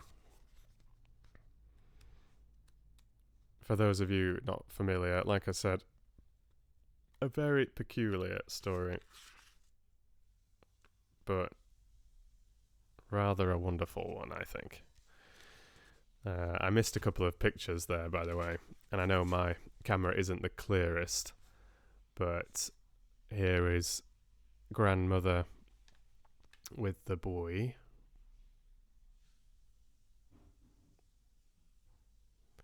These very famous illustrations by Quentin Blake, by the way. And here's the alarmed dad spotting Solveig in the painting. How horrifying that must be. And then we have poor old Birgit, the little chicken, laying her eggs forever and ever. That's nice. Lynette and Olivia and Katie, Shannon. Oh, and hi to Beata as well, and thank you, Mango. Hope you're enjoying it, everybody. And then we have poor Leif. Poor Leif. Now an umbrella stand. Dark Norwegian humour there. Gosh. Well, looks like our Leif's been turned into a statue. Might as well make him useful. He's not going to be making us cups of tea and sandwiches and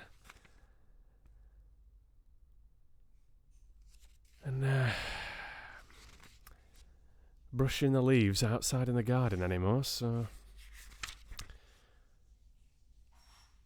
might as well use him as a umbrella stand.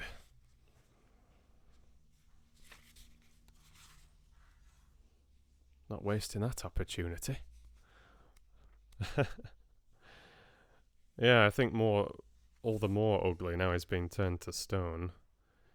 Because it's changed his skin as well. His skin went hard and crackly like the shell of a nut. With the witch's magic. Leif.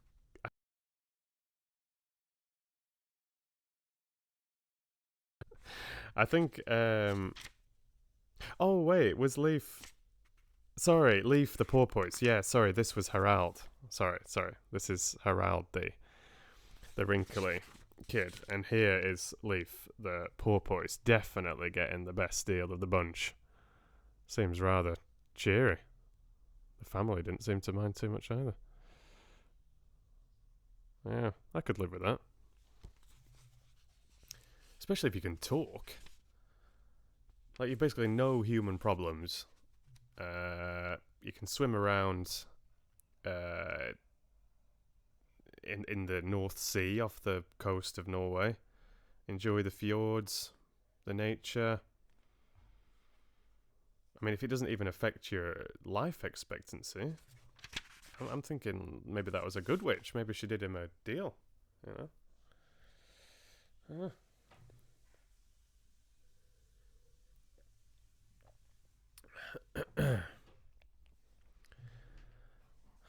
But you've enjoyed the first 2 chapters. That's the main thing.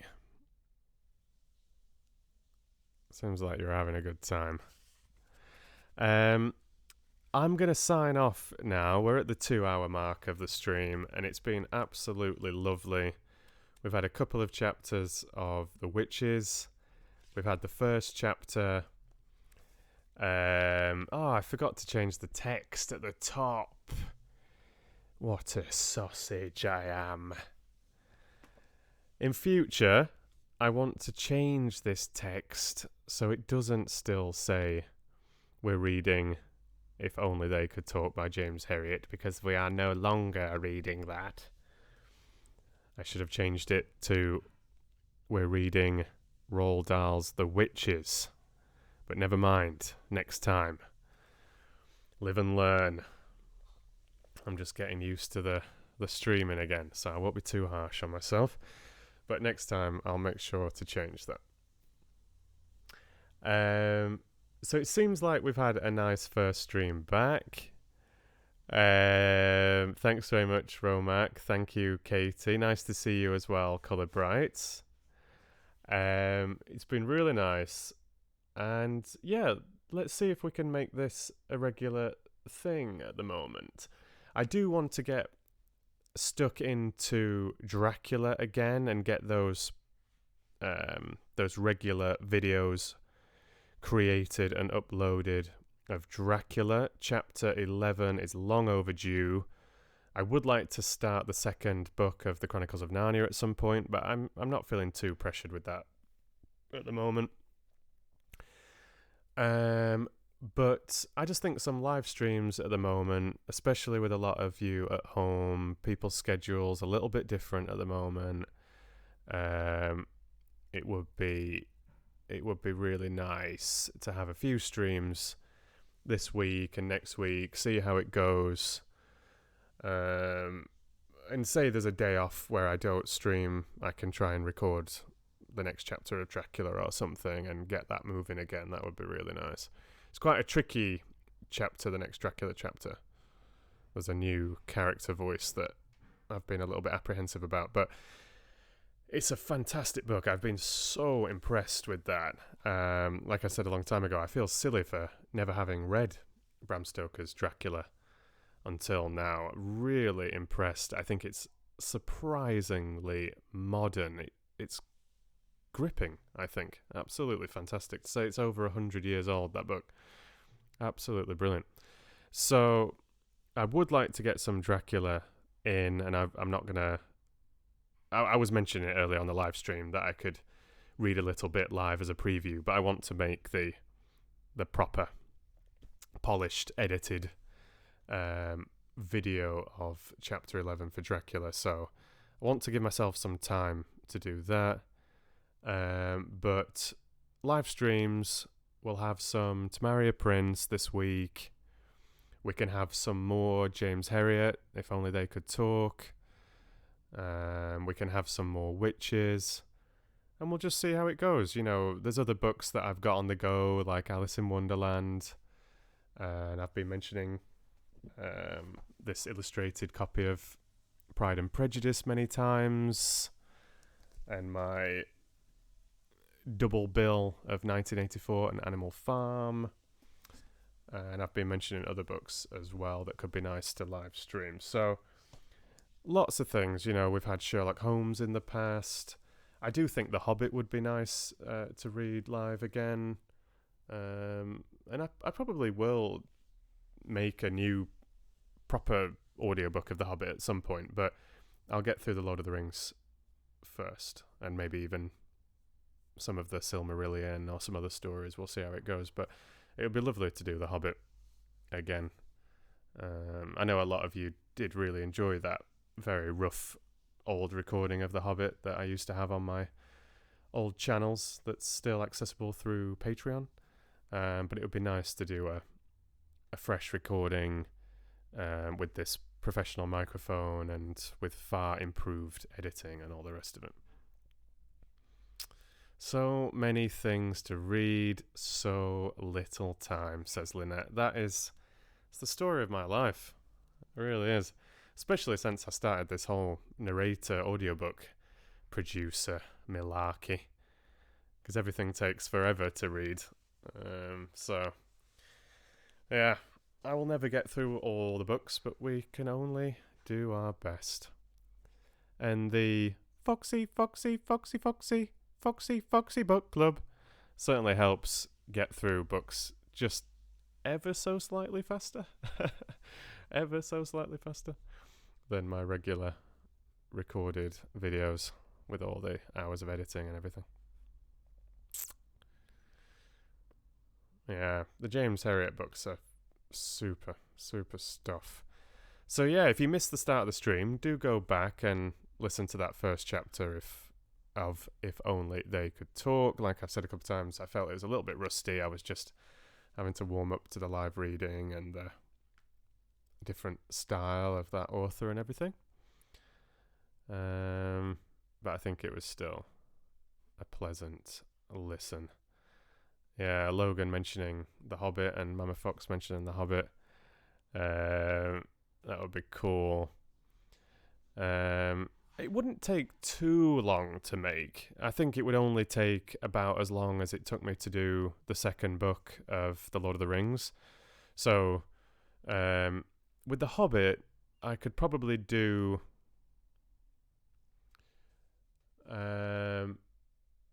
say 2 chapters a week instead of 1 chapter a week. So, yeah, probably take about the same time as book 2, maybe 2.5. Yeah, probably about 2.5 months. I think it would take me to do The Hobbit again, which would be a lot of fun. Oh, so that's really cool, isn't it? Yeah, I remember you writing me a message about that actually.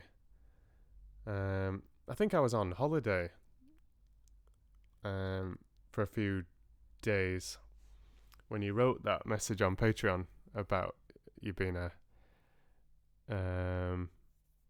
big fan of my reading of The Hobbit. Yeah, even though Harry Potter was what brought you here in the first place. And I do miss the Harry Potter readings. People still ask me about them. They still join my Patreon to listen to my Harry Potter recordings. They were a lot of fun. And, you know, who knows? Maybe one day we can continue with those. Who knows? Alice in Wonderlandia. Hello, hello. Very appropriate for you to say hi at this time. So yeah, do leave me a thumbs up if you've enjoyed the stream. Really appreciate it. And you can always leave a comment on the recorded stream as well. Encourage those that didn't watch this and listen to this live to get active in the chat and leave me a comment. I really, really appreciate hearing what you think of it all. So yeah, thank you so much for joining me today. I hope this has been a nice surprise. Of course, I was hinting at things yesterday if you saw my YouTube community post or over on Discord or on Facebook. And do consider coming and joining me over on Discord and or on Facebook. The links are in the video description. You can come and say hello and socialize and follow me there. And I do upload little samples and previews and news there as well. And of course, if you would like to support me over on Patreon, that would be absolutely wonderful. This is a free channel, so I don't have any revenue for my time spent on YouTube and everything. But obviously, you know, I do spend an awful lot of time making all these audiobooks and everything for you. So if you can spare a little bit and you'd like to join me on Patreon, you do get a private community there, samples, uploads of full chapters, often with early access, often a day or 2 days before I share them on YouTube. And you can even get full downloadable audio libraries as well, with a lot of unique recordings there. There's a lot of exclusive audiobooks that you can access through Patreon subscription and support as well. So the link is in the video description. You can just check out my website there and have a look at it, see if you'd like to join, or like I say on the screen as well, if you'd like to spare a bit of loose change over through PayPal or anything like that, you can always say thank you for the hours spent together listening to my narrations and enjoying my content, hopefully. Alright, Fox fans. So thanks so much for today. Do leave me a comment as well on the main video. This will become a recorded video on YouTube.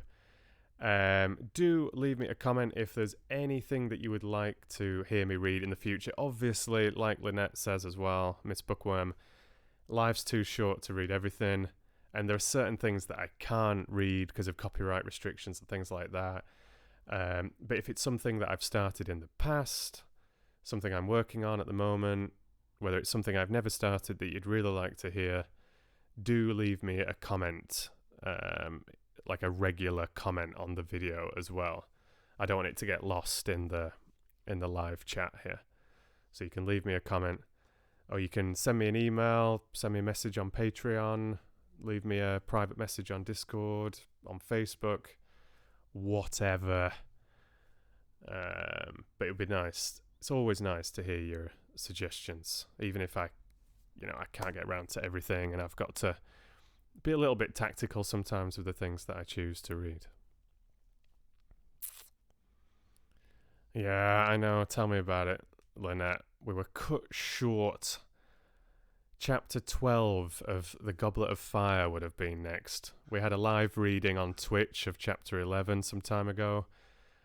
Chapter 10 was the last one that I'd really finally produced for the old Red Fox Voice channel. But yeah, good times with the Harry Potter books. They were absolutely fantastic. Scarhead versus No-Nos. Battle of the Ages.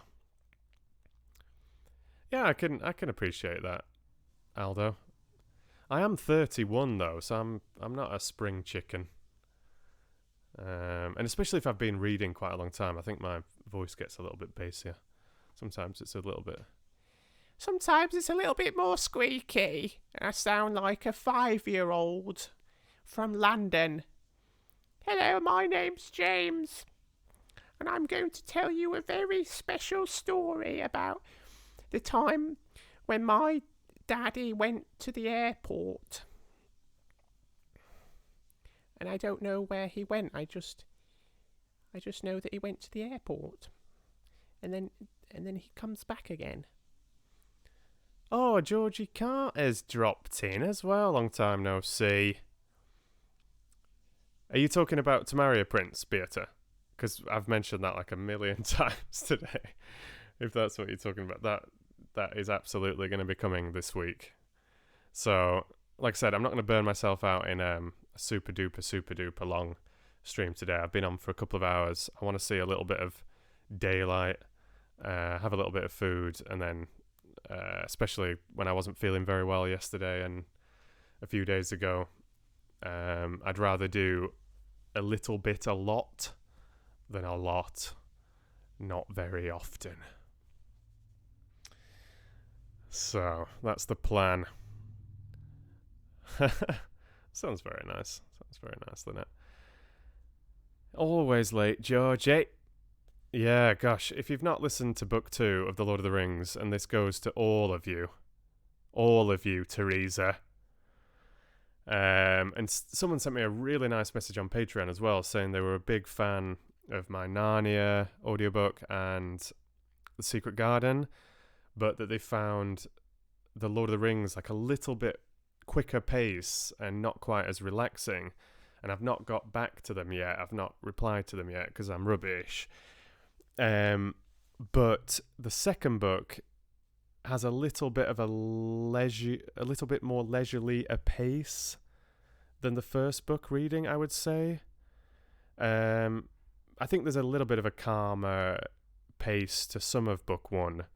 But I started it a little bit quicker. I was trying a bit of a faster tempo, knowing how enormous these books are as well. But I was just settling into the narration, and I was only narrating one chapter every few weeks because I was working on official audiobooks for Audible and Harry Potter and tons of other projects at the same time. So I wasn't really settled into the style in the same way that I am these days. But with recording 10 chapters in 10 or 11 weeks over these last couple of months, I really warmed up into a very specific style with Lord of the Rings. And that second book is a little slower paced. Could be too slow to some people's ears, but I think it really suits Tolkien well, and a lot of people seem to have really, really, really, really enjoyed it. So I would say that even if you've not listened to the first book, try the second book. You can pick up the story very, very easily, especially if you know the films.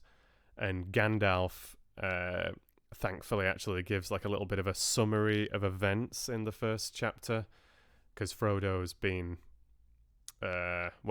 he's fallen unconscious at the end of the first book, and Gandalf is sort of filling in the gaps for Frodo, whilst also sort of recapping a little bit for the listener or for the reader. So give the second book of the Lord of the Rings a go. You've got all the separate chapters, all the individual chapters on my channel. There's a playlist of them all. Or over these last few days, I've been editing up and publishing a complete audiobook version of book 2 as well. And it's only because of YouTube's upload restrictions that I've split that into 2 parts. So you'll see there's a book 2 part 1 and a book 2 part 2. I would have just had that all in one go like I did with the first book, but because it was more than 12 hours, I had to split it into 2. It was about 13 hours and 15 minutes or something. So I split it into chapters 1 to 5 and chapters 6 to 10. But it's a good cliffhanger point, actually. The first part of book 2 of The Lord of the Rings finishes on a really good note. It's a very thrilling part of the book, so it works well to split it there anyway. But yeah, check it out. I'm very, very, very proud, if I may say so, if I'm allowed to be a proud fox. No, but seriously, I've worked very hard on The Lord of the Rings over these last 10 weeks. 10 or 11, 12 technically, with the editing of that last bit. But 3 months well spent. I really, really enjoyed it and very, very proud of it. So, yeah, I really think it's some of the best stuff I've recorded to date. So, give it a bash. Yeah, Lord of the Rings is in the Patreon drive. It's in the $2 one under the Lord of the Rings, and in the $5 it's under the Lord of the Rings and under complete audiobooks. So complete part 1 and part 2 are in that complete audiobooks subfolder, and then the individual 10 chapters of book 2 are in the Lord of the Rings, J.R. Tolkien. And yeah, all the individual chapters are published on Patreon as well. Like I was saying, I was generally giving 48 hours early access for patrons for those chapters that you can listen through Patreon, and then they're all on YouTube as well. So right. It was a good one. I think it was a good one. I'm really looking forward to books 3 and 4 as we press on to the Two Towers. And then there's books 5 and 6, The Return of the King.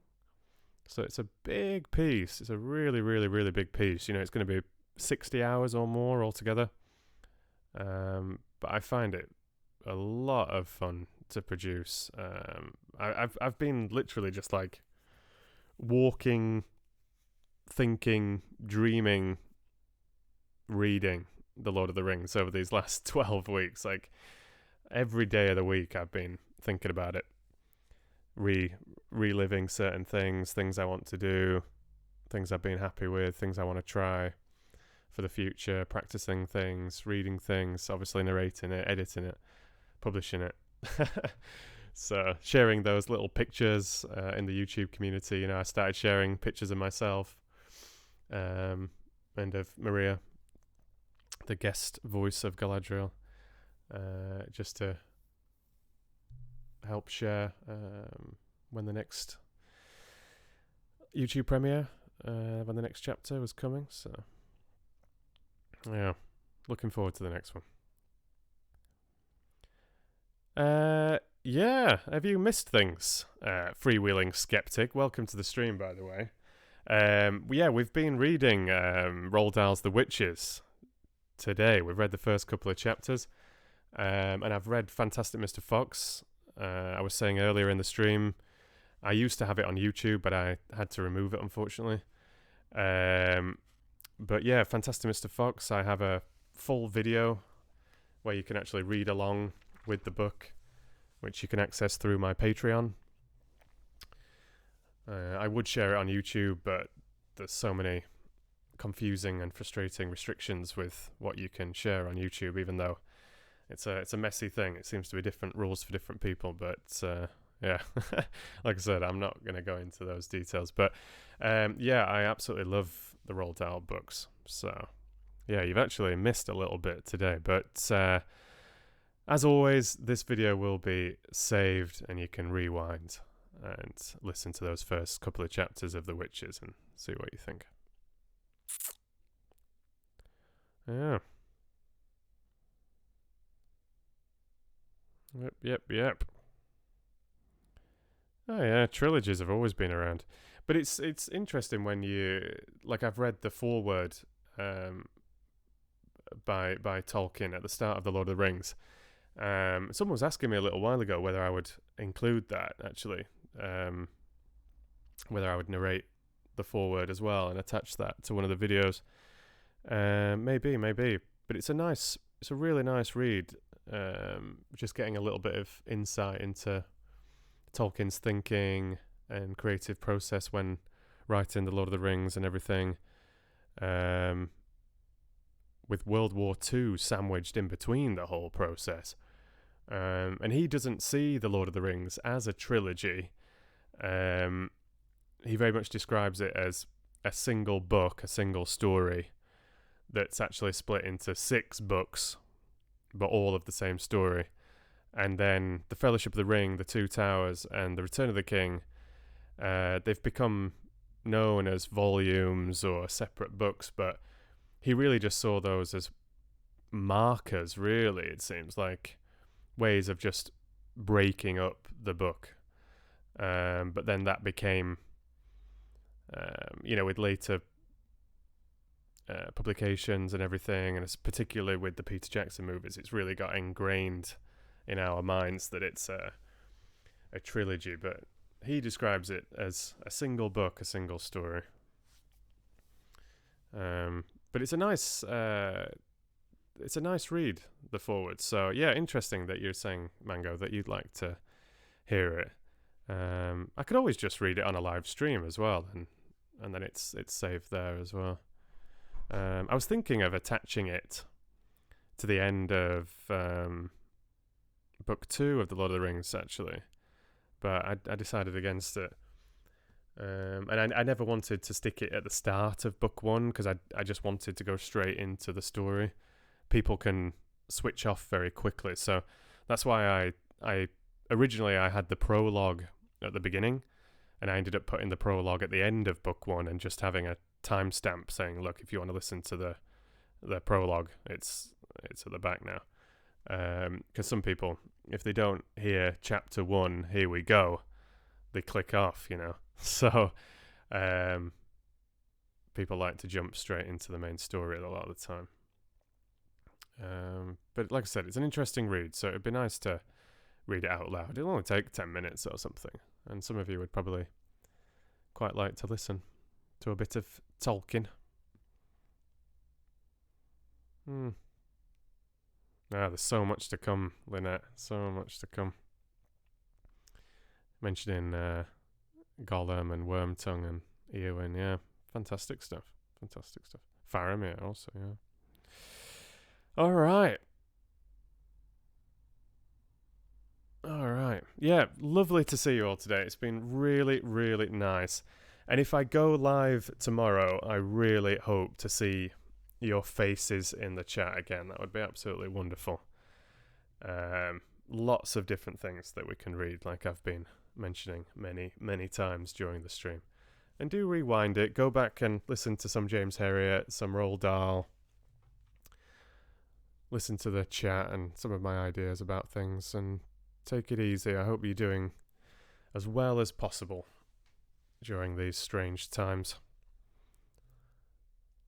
I really hope you're doing well. All right, everybody. Thanks for joining the Foxy Book Club. Lovely to see you all. Take care now.